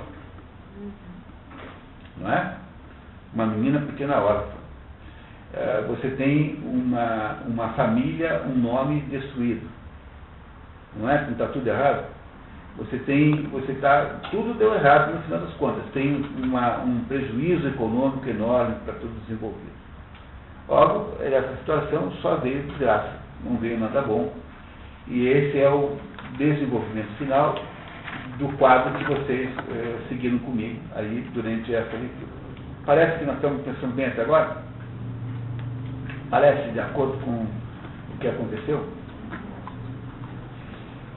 Muito bem, se isso é assim, qual é o problema que essas duas personagens centrais têm? Porque, como eu disse a vocês no começo, é preciso nós não desmerecermos o Charles Bovary, porque embora a história conte a história da Emma Bovary, o Charles Bovary é quase tão importante quanto ela como personagem da história, porque com ela ele faz uma espécie de contraponto, embora ele não tenha, né, uma história, não daria para contar a história desse chato, que seria uma história difícil de contar, né? Não dá para contar a história dele. Mas ele funciona como um contraponto à Emma Bovary, o que nos ajuda a entender a Emma Bovary numa espécie de efeito espelho, assim. Eu entendo a Emma Bovary quando eu entendo Charles Bovary, e antes disso eu não entendo. Entenderam que é preciso compreender o Charles para entender a Emma? Logo, é muito importante que nós não percamos essa ambivalência, né, essa dualidade que há, digamos, essa polarização que há entre essas duas personagens, que é a Emma e o Charles Bovary. Ora, qual é o problema que essas duas personagens têm, na verdade? No fundo, o mundo dessas duas personagens funciona em torno das mesmas questões. Há um conjunto de fenômenos aqui que atinge os dois, não é? Justamente de modos diferentes, mas atinge os dois. E que fenômeno central é esse que está no fundo da história? Essa interpretação que vamos fazer agora é uma interpretação um pouco comum, porque na prática, todas as interpretações que você lê da Madame Bovary devem ter. Não tem muitas, sabe por quê? Porque a história é muito simples. Ela não é uma história como de Kafka, por exemplo, que permite, como vocês viram na Metamorfose, né, que, se não me engano, nós já estamos em 120 diferentes explicações para a Metamorfose. Aí você tem a chance de haver muita explicação, porque a Metamorfose é uma história muito estranha e esquisita, a história de um sujeito que amanhece como um inseto gigante. Isso, obviamente, presta-se uma porção de simbologias. Aqui, nesse caso, a simbologia é muito pequena. A quantidade de situações simbólicas aqui é minúscula. Por exemplo, há uma simbologia que há naquela história do cachorrinho que foge, não é? Há que é uma coisa inexplicável, com um cachorro de colo, que é o cachorro que a Madame Bovary teria, possa fugir de um jeito daquele que fugiu. O cachorro de colo não foge. Você imaginar aquele seu poodle sair correndo? Não faz isso. O seu cachorro de companhia não foge do dono, ao contrário, não consegue viver perto, a não ser perto do dono, né? Um cachorro de companhia que foge desse jeito, não parece uma coisa estranha? Pelo menos original? Mas tem uma que é um pouco menos realista, assim, que é o Homé ganhando a Legião de Honra no final do livro. A morte de duas coisas que possibilitam isso, né? Aí você tem uma certa ironia final de Flaubert, que diz o seguinte, que quem ganhou nessa história foi o materialismo ateu Flaubert não é um escritor cristão, assim, não tem nenhuma veleidade cristã nessas coisas. Mas ele está com isso fazendo a crônica do seu tempo, dizendo que quem cresce nesse mundo né, quem cresce nesse mundo, que mundo é esse que nós vamos descrever daqui a pouquinho, é o materialista ateu, que é representado pelo Homé. Homé é o intelectual ateu que está ganhando terreno, porque é ele, intelectual ateu, que fará então toda a transição que vocês viram pelo relato da política francesa no século XIX, é uma transição dolorosíssima de uma situação de monarquia em que há, em princípio, uma subordinação de todas as coisas à figura da autoridade espiritual, porque mesmo na monarquia é assim. Veja, antes, na Idade Média, você tinha o Papa intermediando tudo. Com a instalação da monarquia absolutista em 1314, não é, pelo Filipe o Belo, você tem a destruição da intermediação da Igreja. Mas o soberano, que é o monarca, ele não deixa de acumular em si, então, a representação dos assuntos espirituais, porque o monarca, no sentido histórico da palavra, é como se fosse representante de Deus. Esse rei imperador do Japão é representante direto de Deus. Você, quando fala com ele, está falando com Deus, tem acesso direto a Deus. A ideia do monarca, no sentido ocidental e até mesmo oriental, é a ideia de que o monarca é aquele sujeito que estabelece a ligação direta com a divindade. Logo, para que você possa destruir essa situação de adesão do ser humano a um aspecto espiritual maior, você precisa destruir completamente, destruir o tal do governo religioso, seja qual for a sua forma, e criar então a laicidade pura. Eu acho tão estranha essa conversa maluca que tem, dizendo que o governo tem que ser laico. Peraí um pouquinho, vamos pensar um pouquinho. Olha só. Imagine um município qualquer, de 100 mil habitantes, que porque só tem 100 mil habitantes, não pode ter segundo turno nas eleições. Imagine que nesse município há 5 candidatos a prefeito e o que ganha a eleição ganha com 22,3% dos votos. Não é? Não dá para ser, está. Não é? Portanto, só 23%, 22% das pessoas votaram nesse sujeito. Você não entrega para ele todo o orçamento da prefeitura, você não entrega para ele todo o poder, não só 22% do poder, você entrega 100% do poder. Você não entrega 22% do orçamento, entrega 100% do orçamento. Ora, se vocês não ficam indignados com isso, por que nós deveríamos ficar indignados se o IBGE, que é o próprio governo, diz que entre os católicos, evangélicos em geral, seitas em geral e espíritas, que se dizem cristãos, 80% da população brasileira é cristã. O que haveria de escandaloso em você colocar um crucifixo na parede de um tribunal, sendo que nesse lugar, nesse país, 80% acreditam naquilo? O que seria escandaloso é esses 80% dizerem assim: todo mundo que não for cristão vai ser perseguido.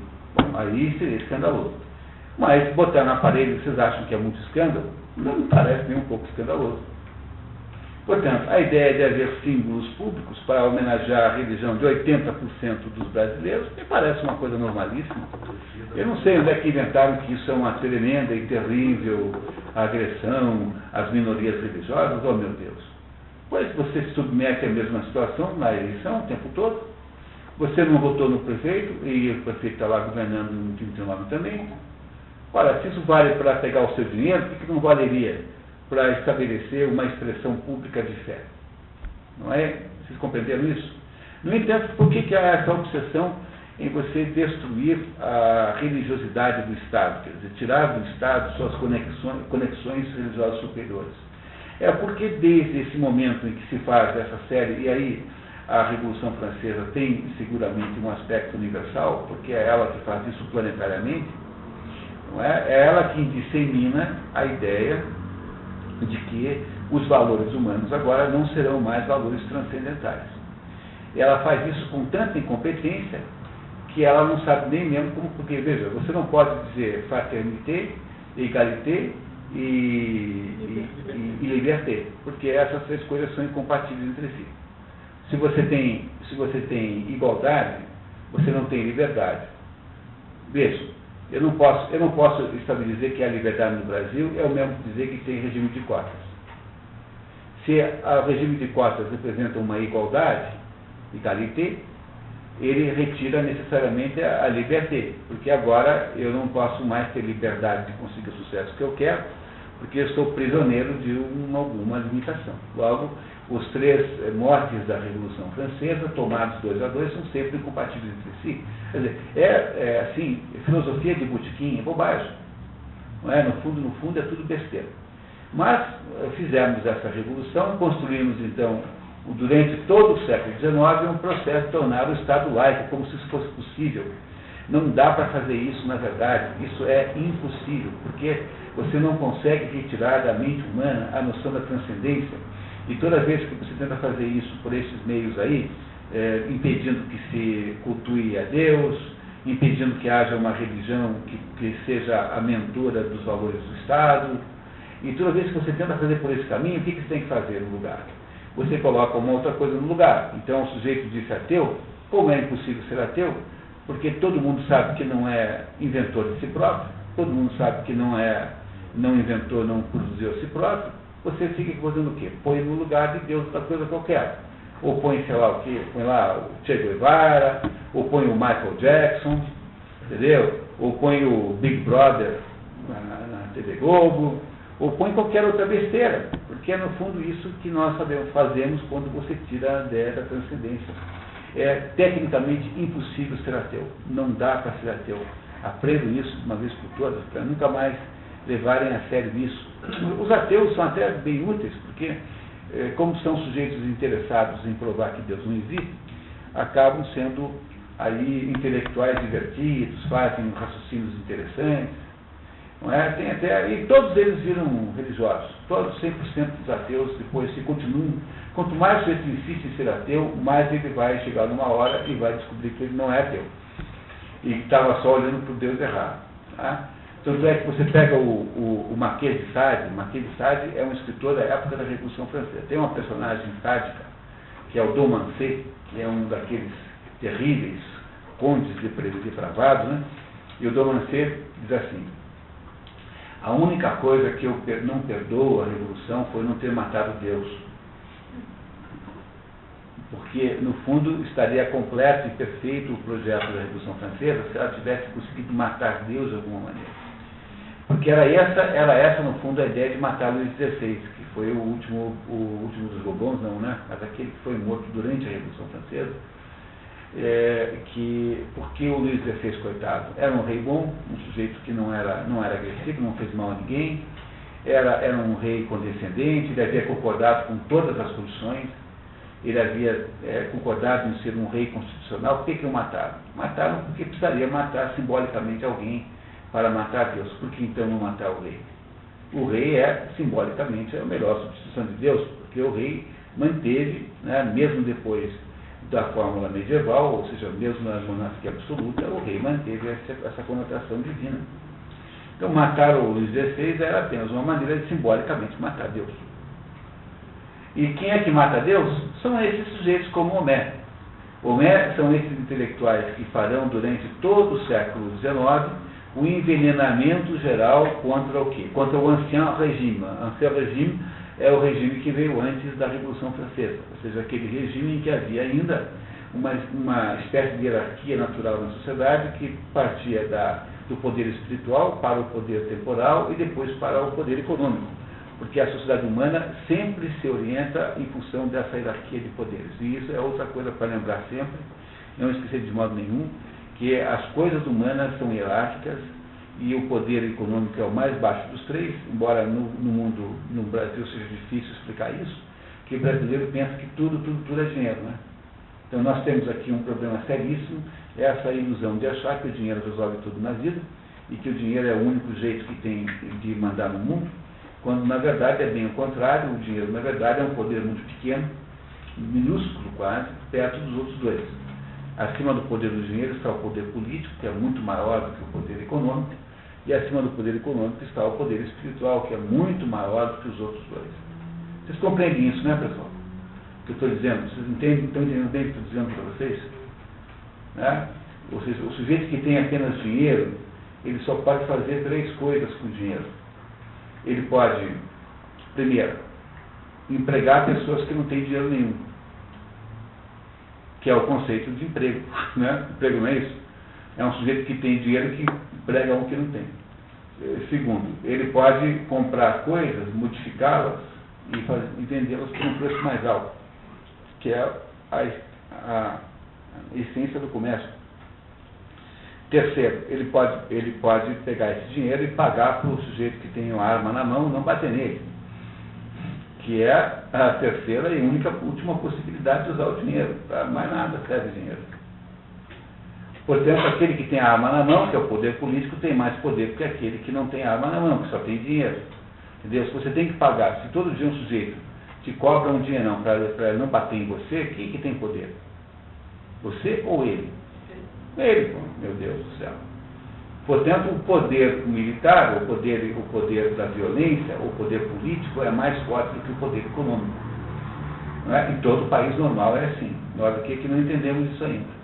Entendeu? Entre um empresário riquíssimo, com a carteira cheia de dinheiro, e um moleque com 38, um marginal com 38 na mão, quem é que manda mais? Os dois numa esquina escura, de madrugada. Mesmo assim, manda mais do que tem uma arma, né? Porque ele tem o poder de fazer a violência instantaneamente, ele tem o poder de submissão do outro, né? Ou, por outro lado, o poder político manda muito pouco também, porque o poder político ele não consegue entender o mundo espiritual. Então, veja, o poder político, que é o poder da violência, né? Aquilo que a gente chamaria de casta guerreira, né? A casta guerreira que existe em todos os lugares, da qual fazem parte todos os indivíduos que têm o poder da violência, como, por exemplo, a polícia e o ladrão, a polícia e o assaltante, ambos pertencem à mesma casta guerreira, segunda casta. Esses daí não tem medo um do outro, eles têm medo circunstancial, quem é que está com mais força, mas eles não têm medo em si, porque eles conhecem completamente como o outro pensa. Entre a polícia e o bandido não há uma divergência conceitual, só há uma divergência de lado que se escolheu, porque no fundo eles se parecem muito do ponto de vista mental. Não é? No entanto, se o Fernando Beiramar não tem medo da polícia, ele tem medo do macumbeiro. Ele não sabe o que o macumbeiro faz. Vai que o macumbeiro inventa um troço lá e cai o quinto. Você vai correr esse risco? Não, você não corre esse risco. Então o Fernando Beiramar pela-se de medo do macumbeiro. Por que o cacique não mata o pajé? Ele adoraria fazer isso. Porque o cacique tem medo do pajé. Porque o pajé sabe lidar com aqueles troços lá, com aquelas fumaças. Então o cacique não se mete a besta com o pajé, porque o pajé sabe Deus, né? O que é que esse homem não sabe? E ele não, que sabe que ele não sabe. Entenderam o problema disso? Não é? Então o que eu estou querendo dizer para vocês isso é que há uma diferença muito grande de poderes, né? Muito poderes. A sociedade humana, ela é, de todas as sociedades que existem, aquela em que há a maior diferença de poder entre os indivíduos. Compreendem isso? Entre o leão mais forte da matilha de leões, e não sei se chama matilha, mas enfim, o que for, e o leão mais fraco da matilha de leões, há menos diferença de poder do que há entre o Barack Obama e o porteiro do meu prédio, em que tem uma diferença de poder muito grande, entenderam? Entre os seres humanos, as diferenças individuais de poder são muito grandes, e como não há em nenhuma outra parte. Ora, se vocês seguiram esse raciocínio até agora, então eu acho que eu posso dizer para vocês agora o seguinte, né? É que há aí nessa história da Madame Bovary que se fazer uma comparação e uma análise desses dois fatores, da ambição que esses dois têm diferente, ou seja, daquilo que eles são diferentes, e na quantidade de poder que eles têm. Vamos tentar entender isso? Ou seja, se vocês estão concordando até agora, eu acho que nós podemos tentar entender o ser humano esquematicamente como tendo ou ambição alta ou ambição baixa, apenas para ficar com categorias bem estanques para fins didáticos, e poder alto e poder baixo. Não é? Então, imaginem aí uma personagem literária. Ou não precisa ser personagem literária, imagine alguém na vida real e concreta, imagine alguém que tem poder alto e ambição alta. Conhece uma personagem literária assim? Alguém, uma personagem que tem uma ambição muito grande, e tem muito poder. Quem? Aquiles. Ele é, né? Aquiles tem poder alto, ambição alta. É quem? Acabe tem poder pouquinho, minúsculo. O Acabe é justamente um outro caso, porque o Acabe, ele quer destruir a natureza, ele quer dominar os elementos, e ele é um pobre coitado que não tem nenhuma perna, e tanto tem poder pequenininho que ele é morto por uma balezinha à toa. O Iago é o sujeito que tem muita ambição, mas o Iago ele tem um poder que não é humano, né? O Iago é o diabo em pessoa, né? Não é isso? Agora, o que é de interessante aqui, ó, veja bem, vocês estão seguindo esse raciocínio, é que, de modo geral, essas personagens que têm muito poder e muita ambição não são personagens boas para a literatura. Você sabe por quê, né? Porque uma personagem que é assim, que tem muito poder e tem muita ambição ao mesmo tempo, ela é uma personagem sem tensão. Ela não sofre nenhuma tensão. É uma personagem fácil. É muito mais a personagem do romance biográfico heróico. Não é? Os feitos de Napoleão Bonaparte, os feitos de não sei quem, os feitos de não sei quem, os feitos de Aquiles, os feitos. De modo geral, não é uma personagem literária típica, não no sentido moderno da palavra, romanesco, mas é quase sempre uma personagem da biografia heróica, que é o sujeito que tem um exército à sua disposição, tem muita riqueza, e que consegue obter, portanto, fazer muita coisa com isso. O que acontece, de modo geral, na vida e na literatura, paradoxalmente, e até mesmo por isso, né, o que acontece na vida e na literatura, é que as personagens, as pessoas que têm muita ambição, frequentemente não têm os meios de obtê-la. Quando você tem uma personagem muito ambiciosa sem os meios de obtê-la, você tem a típica personagem literária. Quem é que é assim? Madame Bovary. A Emma Bovary é isso. Ela não tem uma ambição enorme? E ela tem os meios para isso? Não. Ela só conseguiu casar com aquele próprio coitado do Charles Bovary. O Julien Sorel é uma personagem com ambição enorme, mas sem os meios para tê-los. Não é isso?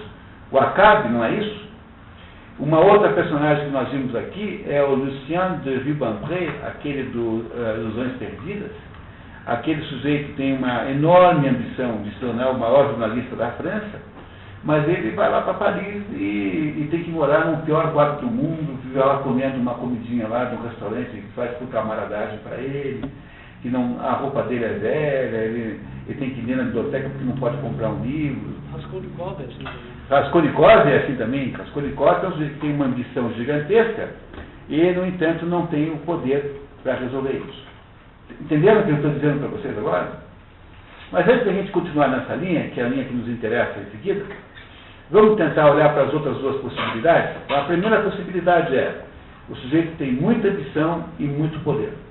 Essa situação não é uma situação comum em literatura, porque como trata-se apenas de elogiar alguém, como se trata apenas de relatar alguém que fez muito porque tinha os meios para tanto, quase sempre você encontrará essa personagem no mundo real da política, não é? A história do Howard Hughes é uma história assim. O sujeito tinha ambição e tinha também um dinheirão, aí fez lá o maior avião do mundo que já se fez até hoje, fez lá a TWA, fez lá um estúdio de cinema, não é assim? Essas personagens, elas não se dão bem na literatura, porque a literatura gosta e precisa de personagens tensionais. O que é uma personagem tensional? É um sujeito que está prisioneiro de uma situação de tensão. Quer dizer, ele quer, mas não pode.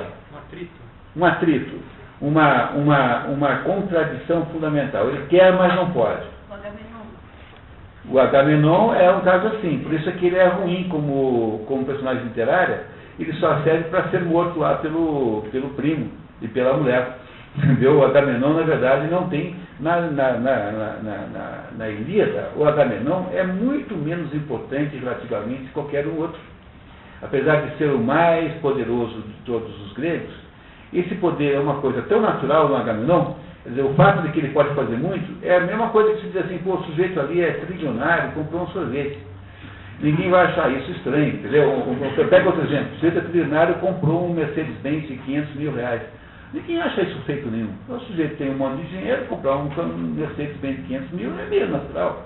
Agora, é muito incrível quando um sujeito que ganha salário mínimo, trabalha no café ali na Praça da Espanha, consegue comprar um Mercedes-Benz de 500 mil. Daí vai dizer, pô, mas aqui, olha que coisa impressionante que é isso aqui. Ou fazer um castelo, né? Ou fazer um castelo. Entendeu o problema? Entendeu o que é que tem interesse literário? A literatura se interessa pela situação tensional. Quando a situação não é tensional, a literatura não tem interesse nisso. Porque aí você está falando do quê? Da revista Time elegendo o homem do ano. O Obama ganhar o prêmio da paz é a coisa mais ridícula que eu não posso imaginar numa coisa dessa, entendeu? Não é o cúmulo da puxação de saco, da sabugice, não é assim, é um negócio tão vergonhoso, o sujeito não fez um item para a paz, nunca no mundo, nada, ele não existe ainda. E deram para ele o prêmio por quê? Porque ele é Obama, então tinha que fazer um pouco de puxação de saco para o Obama. Entendeu? Mas o Obama conseguir fazer lá uma negociação para a paz é uma coisa normal e é uma coisa muito comum, que faz parte da própria posição de ser presidente dos Estados Unidos. Não é? Eu quero ver o Stroessner conseguir resolver o problema da Palestina. Daí eu digo assim, bom, aí temos algum mérito, né? Se acontecesse uma coisa desse jeito. Logo, a literatura não se interessando por situações não tensionais, ela não tem muito interesse nessa situação chamada grande poder, grande missão. Isso não parece ser fora do comum. Não é? Bom, a literatura, digamos, a personagem literária mais interessante, mais desejada, é a personagem literária que tem grande ambição e pouco poder. Essa é, de todas as 4 situações possíveis, aquela mais desejável, mais importante dentro da literatura. Mas há 2 outras situações. Uma outra nós conhecemos há pouco tempo. É a situação do sujeito que tem muito poder, mas não quer nada na vida. Quem é que é assim, que vocês lembram? É recente, vimos recentemente, agora há pouco tempo. O menino da carta principal? É, o Fabrício Del Dongo. Esse aí é o sujeito que, embora seja filho de conde, filho de marquês, tendo uma possibilidade de construir alguma coisa que ele quisesse, ele, no fundo, não tem a menor ideia do que ele quer e vai mais ou menos assim, que flutuando pela vida, deixando a vida fazer o que quiser para ele. É alguém que não tem essa qualificação, tá? Não tem esse interesse. E por último, você tem as pessoas que têm pouca ambição e pouco poder. Embora possa parecer que dessas também a literatura não tenha, nessas a literatura não presta atenção, não é verdade. Porque essas aí também são interessantíssimas. E nós conhecemos uma hoje. Quem é que tem pouco poder e pouca ambição? Charles Bovary. Esse aí não quer nada, né? O que ele quer? Nada. Ele não quer nada. Ele já ganhou na loteria casando com aquela mulher maravilhosa. Ele, na verdade, só quer esperar a filha crescer, para depois dizer, ficar olhando os netinhos brincarem embaixo das árvores. Ele não tem nenhuma ambição. Nenhuma. Ele não quer nenhuma cidade grande, ele não quer ir para nenhum lugar mais complicado que aquele, ele não quer nem fazer a operação no Hipólito, ele só toca fazer a operação no Hipólito porque a mulher e o Mé insistem, se não tiver também, jamais teria por iniciativa própria feito aquilo. Ele só faz alguma coisa como mudar de cidade porque era necessário, porque ele, enfim, não faria isso por ambição de modo nenhum. Parece que ele está para interpretar assim. É o caso, né, do Charles Bovary. A incompatibilidade central desse casal está no fato de que a mulher dele está naquela categoria pouco poder e muita ambição, e ele está na categoria pouco poder e pouca ambição. Não parece justo concluir isso por enquanto? Diga, Zé. Não, vai lá. Porque, na verdade, eu não a vejo assim, com ambição, e sim com uma personalidade extremamente infantil que buscava o complemento, digamos, do lado sentimental, porque ela gostava de quem, ela olhava uma pessoa e se apaixonava por ele já fantasiando uma situação. Tanto que começa a história dizendo que ela queria casar à meia-noite, e que o próprio pai cortou isso, porque já sabia que a filha tinha uma tendência totalmente fantasiosa em termos de romantismo, que o marido em momento algum completou. Okay. A ambição dela talvez fosse nesse sentido. Sim. E não no outro. Nesse sentido, exatamente nesse sentido. Porque, veja, vocês acham que ela amava esses 3 homens aí que ela teve na vida? Essa é uma mulher que teve 3 homens, né? Não, porque ela não Teve 3 homens concretamente, né? E amou qualquer um dos 3? Não. Ela amava a filha? Não. Também não, aparentemente. A filha não parece ser o objeto central da vida dela, tanto é que ela não tem a menor dificuldade em largar a filha lá e fugir com o boulanger para as Américas, para um outro lado do mundo. E, nesse ponto de vista, ela parece um pouco mais sensível. Há uma outra personagem que nós não lembramos agora aqui, que eu queria recuperar, que é a Moll Flanders. A Moll Flanders, que nós também já estudamos aqui, é outra personagem nessa mesma condição, em que ela tem muita ambição, mas, ou melhor, a Moll Flanders, a Moll Flanders é diferente a Moll Flanders não tem ambição. A Moll Flanders é como Charles Bovary. A Moll Flanders é como Charles Bovary. A razão pela qual a Moll Flanders dá certo no fim, quase que é por causa disso. Porque ela, no fundo, também não quer nada, ela quer só ser uma moça, como é que ela dizia? Ela quer ser uma senhora distinta. Que havia uma prostituta que morava do lado da casa, do orfanato em que ela morava, e aquela prostituta vestia-se assim de modo muito assim vistoso, e ela, criança, não entendia o que era aquilo, né? E julgava que aquele jeito de se vestir fosse o jeito das senhoras distintas. E ela botou isso na cabeça para ser. Tem um filme muito interessante francês chamado Le Mari de la Coiffeuse, o marido da cabeleireira, que é a história de um sujeito que, quando era criança, apaixonou-se por uma cabeleireira, e tudo que ele queria na vida era ser o marido da cabeleireira. Aí, quando perguntavam para ele assim, depois ele se casa com a cabeleireira, ela disse, mas o que você era na vida? Não, eu sou filho, marido da cabeleireira. Eu sou o marido da cabeleireira, mas que mais? Não tem mais, eu sou o marido da cabeleireira. É a mesma história da Moll Flanders, de certa maneira. Aí sim há uma espécie de ingenuidade total e completa.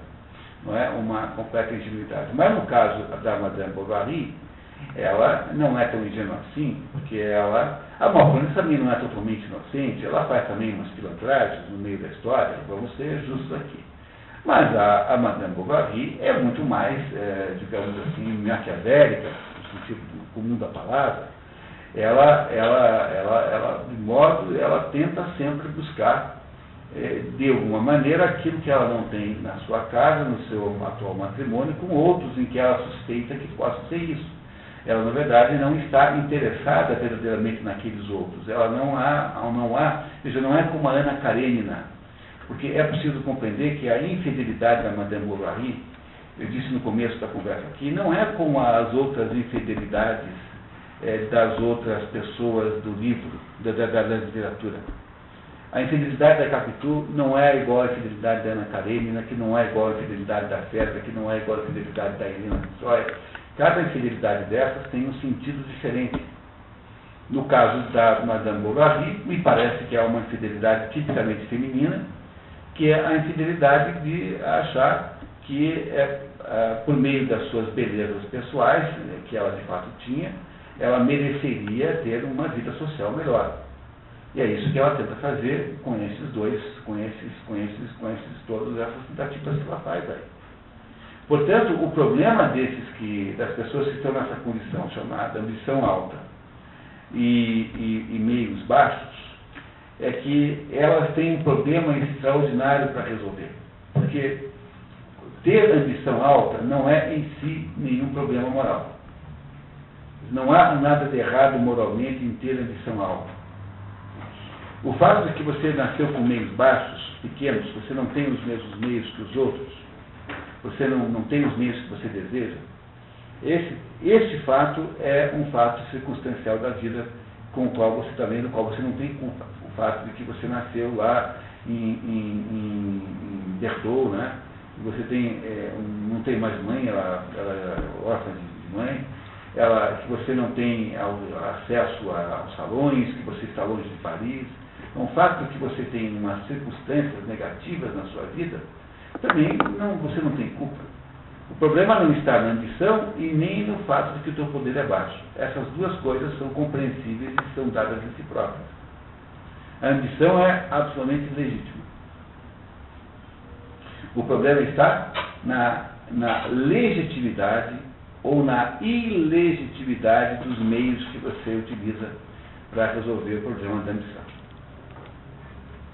Compreenderam isso? Há uma legitimidade ou uma ilegitimidade. Por exemplo, se você é um sujeito que nasceu pobre e quer ser um sujeito rico para comprar aquele Mercedes-Benz, ora, um meio legítimo é você trabalhar muito, se esforçar muito, entrar em bons negócios, enfim, ter lá todas aquelas características que um homem de negócios bem-sucedido tem para chegar a dizer, bom, eu enriqueci, estou rico agora, eu sou quase sempre um sujeito rico que você conhece, é alguém assim. Não é difícil achar alguém que seja rico no mundo dos negócios e que herdou. Então, quem é o Grupo Pão de Açúcar? É o velho português que tinha lá aquela mercearia e que comia sempre a empadinha feia e não comia empadinha bonita, não é? E que passou anos trabalhando até meia-noite, não é isso?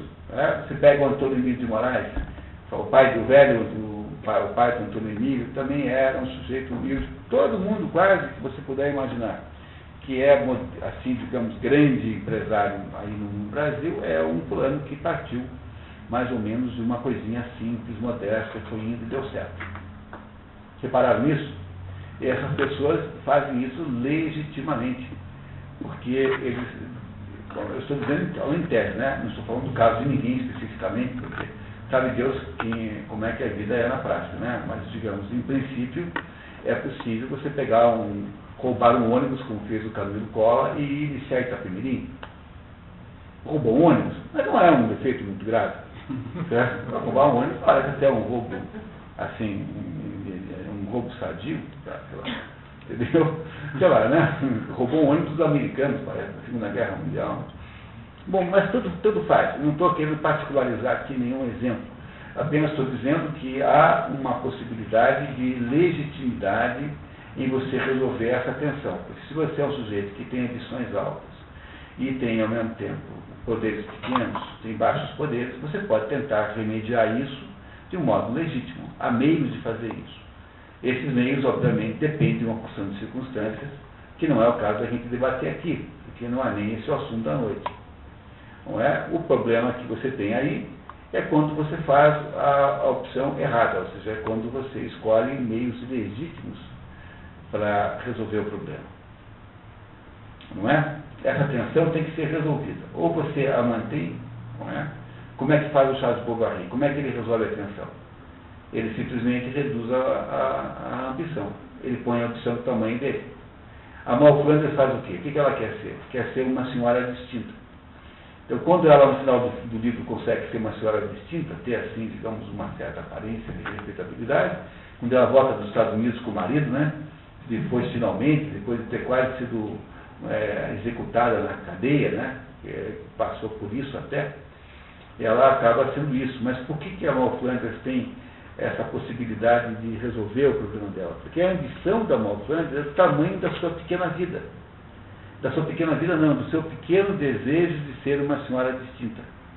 É essa a ambição que tem. Agora, a ambição do Raskolnikov não é assim. O Raskolnikov é o sujeito que quer consertar o mundo, quer ser fazer um novo homem, quer resolver os males do mundo. O capitão Ahab quer dominar a natureza. Dá para ter ambição maior do que essa? É impossível.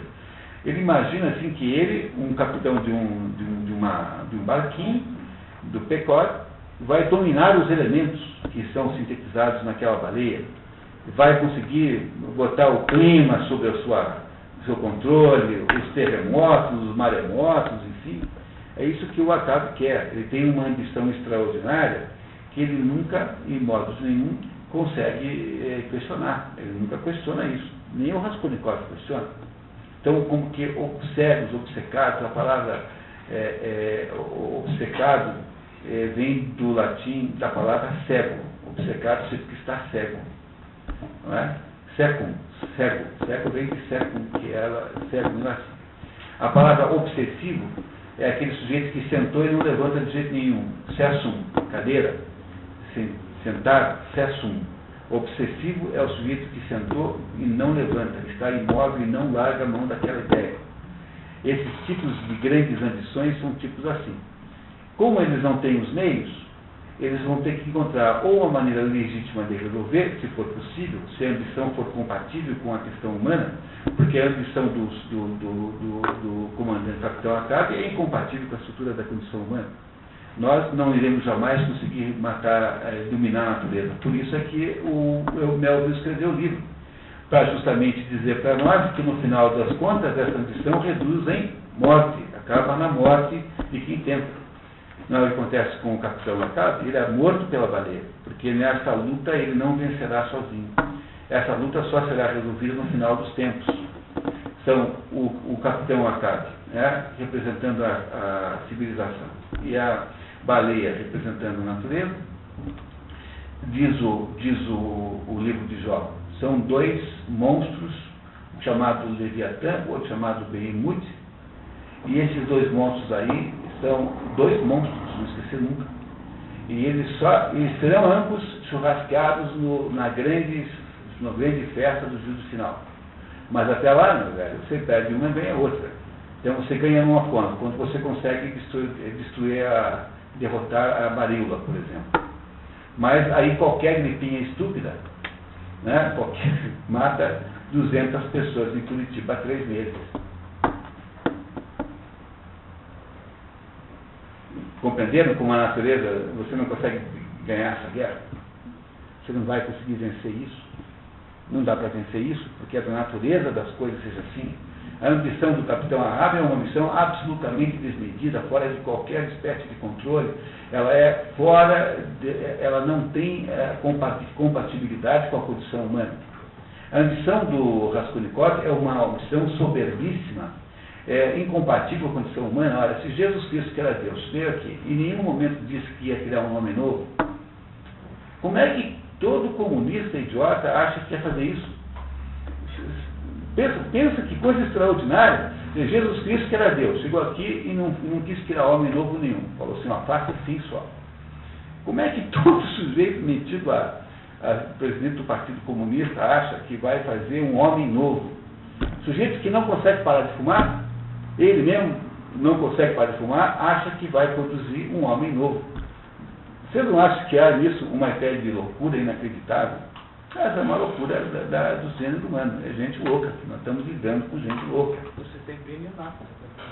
Pois é, né? Quer dizer, também aí você tem a mesma situação. Você tem brilho nato da montanha mágica, naquele debate que é lá. Portanto, se a sua ambição é tão pequenininha que cabe dentro dos seus meios, você é uma pessoa que é capaz de ter, de alguma maneira, uma realização. O problema do Charles Bovary não é que ele não se realizou. O problema do Charles Bovary é que ele casou com uma mulher erradíssima para o seu grau de ambição. Entendeu? Ele podia comprar para ela uma Brasília 72 e ela estava querendo comprar um BMW 0 km. Entendeu? Ela tinha expectativa de morar no Jardim Los Angeles, eles conseguiam morar na Vila do Piscina. Vocês acham que vai dar certo um casamento desse? Não dá certo porque a ambição da Madame Bovary é muito maior do que os meios que ela tem, e para o caso da Madame Bovary, o que é o marido dela? Apenas uma espécie de meio. Ela não o ama de verdade. No momento que ela é pedida em casamento, ela vê assim, não, com esse sujeito que eu vou escapar dessa desgraça aqui, de morar aqui nessa porcaria dessa fazenda, limpando cocô de vaca, como eu faço o dia inteiro. Entendeu como é que ela vê o marido? O marido é apenas um meio pelo qual ela pretende resolver a sua missão. Quando esse meio demonstra-se, né, completamente ineficaz, ela muda para o próximo meio, que é imaginar o leão. Mas ela não sabe muito bem o que é isso, porque afinal ela não entende desses assuntos de Paris, ela tem fantasias só. Aí, quando o leão não consegue continuar aquele namoro, ela vai para o Rodolfo, que parece um sujeito que é o meio de verdade, porque o Rodolfo, de alguma maneira, parece rico, né? Parece um aristocrata, não é? E ela vai mudando de meio. No fundo, ela está só querendo resolver o seu problema fundamental. O Julien Sorel, do Vermelho e Negro, se vocês lembrarem bem, também tem o mesmo problema. Ele tem a ambição de parecer tão importante quanto os outros. Olha, como ele tem a ambição de parecer tão importante como os outros, ele usa ilegitimamente a aparência para dar essa impressão para os outros. Portanto, ele não é verdadeiramente aquilo que ele é, mas ele precisa parecer que ele é, porque no fundo é só o que ele quer.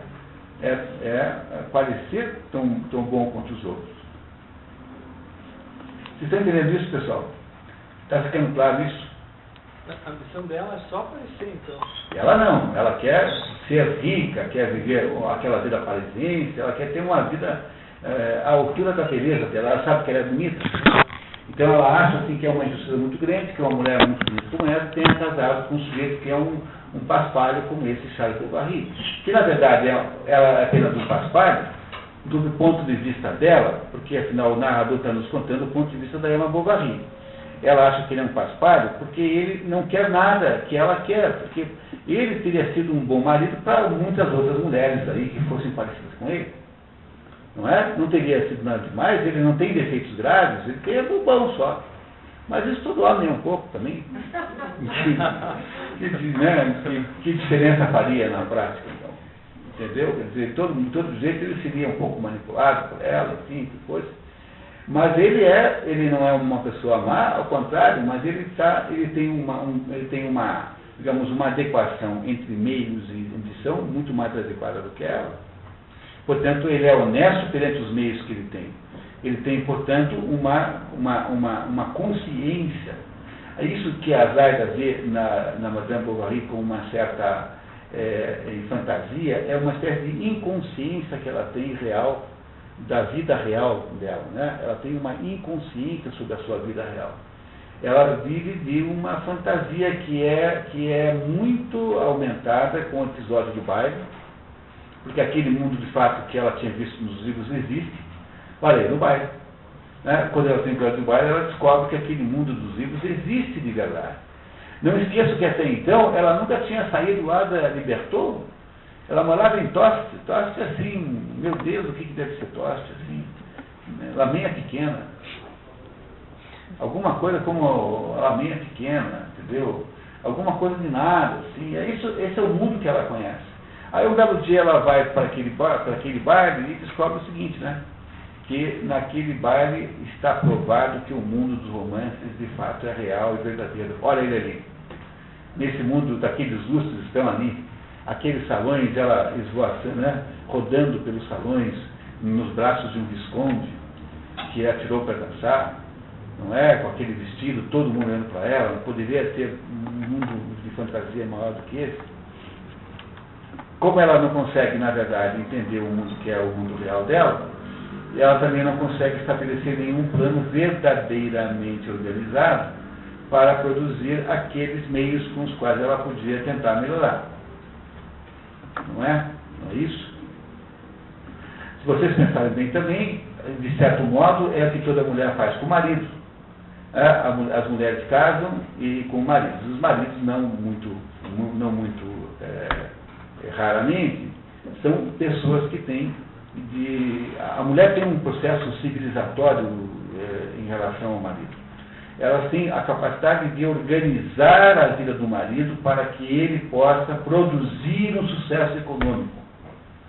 Pois isso isso é um meio legítimo de produzir aquele sonho. A mulher tem lá um sonho, digamos, de sucesso social, de sucesso econômico, e se o marido dela não é capaz disso espontaneamente, que é coisa muito comum, muito mais comum do que se pensa, os homens são muito dispersivos, estão sempre procurando projetos quiméricos, né? No fundo, em última palavra é isso. Elas têm o poder de produzir uma série de ações que organizarão a vida do marido até que ele consiga. Isso é legítimo. E é muito comum. Lady Macbeth fazendo isso com o marido, só que aí, no caso, é para um fim ilegítimo, que é matar o rei Duncan. O fim aí é completamente ilegítimo. Mas é o que ela faz. Ela organiza o marido. A influência que a mulher faz no marido é sempre nesse sentido. No entanto, ela não faz isso com o marido dela porque ela julga que esse marido dela é tão ruim, é tão absolutamente imprestável que, portanto, dali não há possível nenhuma recuperação. Está abaixo do mínimo necessário para o sujeito se recuperar. Ela vai entendendo isso na medida em que vai convivendo com ele e vai percebendo que ele é caso perdido. Porque ele já era caso perdido na primeira linha do romance, quando ele chega na escola e é ridicularizado por todo mundo. Quer dizer, ele já era um perdedor, digamos assim, já no primeiro momento, na primeira linha. Ele nunca deixou de ser isso, né? Não é? Nunca deixou de ser isso. Mesmo que você julgue que havia uma generosidade imensa em ele dizer ao Rodolfo que não queria mal, teria sido, digamos, uma coisa natural que ele tivesse encontrado o Rodolfo e tivesse dado um soco na cara.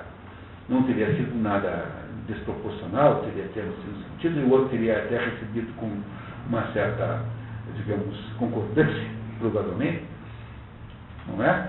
No entanto, ele consegue ser também humilde a um ponto de humildade absolutamente inumana, desumana, até nesse momento. Não é? Aquilo que o Chesterton diz, quer dizer, os valores humanos, os valores cristãos, dissociados do conjunto do cristianismo, são sempre perigosíssimos. É por essa razão também que você nunca deve sacar frases da Bíblia e ficar por aí defendendo-as assim por si próprias, com exceção do primeiro mandamento, amar a Deus sobre todas as coisas. Mas se você pegar, por exemplo, o Deuteronômio, tem lá a seguinte sugestão: se o homem não quiser mais sua mulher, pode botá-la para fora de casa, contanto que ele dê uma carta dizendo que ela está dispensada daquele matrimônio. Está na Bíblia. Dá para você... A Bíblia, quando critica o divórcio, dizia olhar para essa frase, né? Está escrito lá que pode. Mas por que a Igreja tem o poder de ser contra isso? Porque essa recomendação é contrabalançada por várias outras ao longo da Bíblia, que fazem, então, uma espécie de conjunto que é para ser interpretado, e nunca uma coisa só. Entenderam? Logo, os valores cristãos nunca podem ser analisados individualmente, porque alguém que defenda a humildade cristã como o único valor da sua vida vai gerar um Charles Bovary, que é um sujeito bobo. O que é o Charles Bovary? É um sujeito que tem uma prática de humildade cristã independente das outras coisas que devia ter. Portanto, é um sujeito que acaba tendo uma prática que é em si maligna, em si ruim, porque ele é um lobo. Na verdade, uma parte do desastre é culpa dele mesmo, porque ele tinha a obrigação de ter dito para a mulher não, de ter parado aquilo no meio do caminho, e não devesse ter chegado àquilo ao ponto que chegou, que ele chegou até mesmo por culpa dele. Há uma parte enorme disso que é culpa dele por omissão. Humildade excessiva está nisso. Resumindo a ópera, né, o que vocês têm aí é uma situação interessantíssima em que uma pessoa chamada Madame Bovary tem um problema atencional, e que a nossa vida é assim, porque os romances não são feitos para a gente ler, são feitos para a gente ler a gente mesmo. Né? Os romances são os romances que nos leem, e nós nunca lemos os romances. A grande literatura é para nos ler a nós próprios, senão é para nós a lermos. Há um momento da vida humana em que você está sob a tensão de duas forças como essa. Você tem ambições que são incompatíveis com os seus meios. Pois, se você não quer baixar a sua ambição, e se você não é capaz, você tem que arrumar uma maneira para poder aumentar os meios. Aumentar os meios pode ser de dois jeitos, pode ser legitimamente e ilegitimamente. Fazer o que a Madame Bovary é ilegítimo, porque é uma maneira, é um certo tipo de prostituição, digamos assim, em outras palavras. Não é? É um certo tipo de traição, que não precisa ser só a prostituição, pode ser, não é só infidelidade no sentido próprio da palavra, porque há muitos meios de fazer isso, né? Você pega o Lucien de Rubempré. O que faz o Lucien de Rubempré? Ele quer ser o maior jornalista, mas ele é apenas um foca. Ele quer ser o maior influenciador da vida parisiense nos jornais, mas ele é um pobre coitado que mora lá numa lançada de meio que de favor.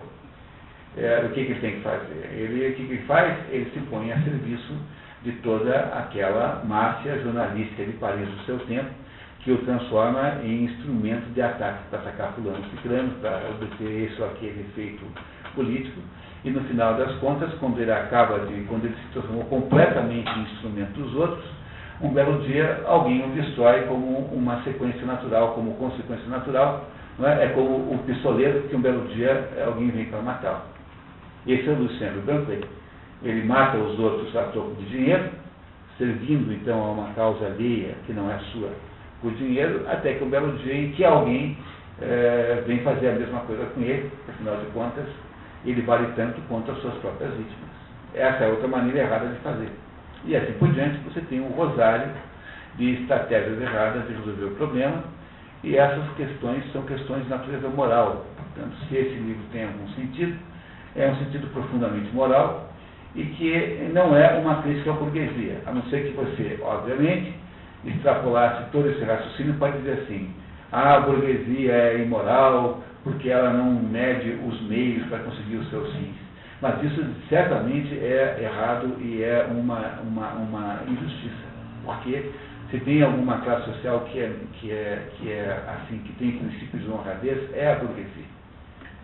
Talvez não aqui no Brasil, porque aqui no Brasil as coisas são todas diferentes, a gente nunca pode comparar com o mundo normal, né? Não é? Mas se quem quiser entender isso, tem um romance do Balzac maravilhoso chamado César Birotteau.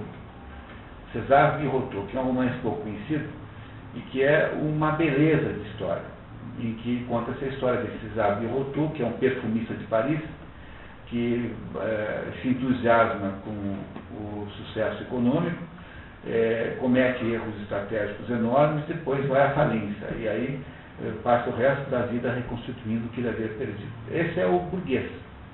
Essa é a mentalidade burguesa. Portanto, nisso não há nada de imoral. Imaginar que esse livro possa ser uma crítica à burguesia, etc., é tudo mais ou menos leitura ideológica da obra. Nós devemos cuidar com essas coisas, porque elas são interpretações de época. No fundo, aqui, o que se está analisando é o problema da ambição humana. Quando Flaubert foi, em um determinado momento, ele escreveu para um amigo uma carta dizendo assim: Madame Bovary, c'est moi. Madame Bovary sou eu. De certo modo, o que ele quis dizer com isso é que a vida dele, Flaubert, foi muito parecida com a vida da Madame Bovary, no sentido de que também ele foi um sujeito profundamente insatisfeito com tudo, não conseguiu casar. Não é? Profundamente insatisfeito com as opções que tinha. Morreu de uma maneira muito trágica, 58 anos, não morreu tragicamente, mas durou muito pouco tempo para um sujeito, né, que afinal de contas nunca teve sogra. Né? Não é isso? Então, enfim, a não ser que vocês tenham alguma dúvida, depois dessa observação filosófica profunda que eu fiz agora no final do nosso... Alguém quer discutir o assunto? Temos dúvidas, perguntas? Diga você. Você falou ambição incompatível com os seus meios, você tem que arrumar maneiras de aumentar os meios. Se é que você não quer baixar as ambições. Porque existe essa possibilidade. Claro, você faz o Charles Bovary, quer dizer, é o burro sem iniciativa. É o quê? O burro sem iniciativa. O que o Charles Bovary tem de notável é que ele sabe que ele não consegue nada. Ele aprendeu isso quando ele vivia lá no colégio. Ele viu logo que ele tinha dificuldades, não é? Quando ele toma uma iniciativa que não é dele, né? A ideia de operar o Hippolyte é a ideia do Homé. O Homé que é uma espécie de endeusador da ciência. O Homé é isso, é o homem iluminado, o homem iluminista. Então o Homé que tem essa ideia de operar o Hippolyte, ele não queria fazer. Aí a mulher diz assim: puxa vida, se o meu marido fizer isso, ele vai ficar famoso na França inteira, talvez no mundo. De repente, a gente é convidado para ir para Paris para uma homenagem, aí somos convidados para fazer uma palestra sobre esse assunto na Alemanha, outra palestra em Londres, entendeu? Por que ela queria fazer isso? Mas ela, no fundo, só queria isso, ela queria o charme do negócio. E Bachot, ele é um sujeito que tem as limitações de poder e, ao mesmo tempo, tem as limitações de ambição. Ele é coerente, mas o problema dele é que casou com a Madame Coema, porque se tivesse casado com alguém que tivesse uma estrutura existencial parecida com a dele, ele teria seguramente sido um bom pai de família, teria feito uma vida medíocre, mas uma vida possível. Uma vida medíocre também é uma vida. Não teríamos sido essa tragédia, porque isso aí, pessoal, é aquilo que um grego chamaria de uma tragédia. É uma situação que, no final, de fato, dá muito errado. É, no fundo, uma história muito dolorosa e muito triste, mas que nos ajuda a pensar em tudo isso. Pessoal, queria agradecer muito a vocês que vieram aí, tiveram o trabalho, agradecer muito ao SESI, que é o nosso patrocinador, agradecer a Patrícia, que faz todo o trabalho de bastidores, trabalho pesado, eu fico só me exibindo aqui. Agradecer muito a Denise Maria, que faz nossa programação visual, né? E a Clarinha, que sempre, como sempre, leu muito bem. Obrigado, Fih. Tá? E daqui a 15 dias nós vamos ter o Mênon. O Mênon é, de todos os diálogos platônicos, aquele que melhor explica o núcleo central da filosofia de Platão. Por isso é que foi escolhido para cá. Não perca, se você quer entender Platão, é o Mênon que vai ensinar. Não perca de jeito nenhum daqui a 15 dias. Tá? Obrigado, até lá.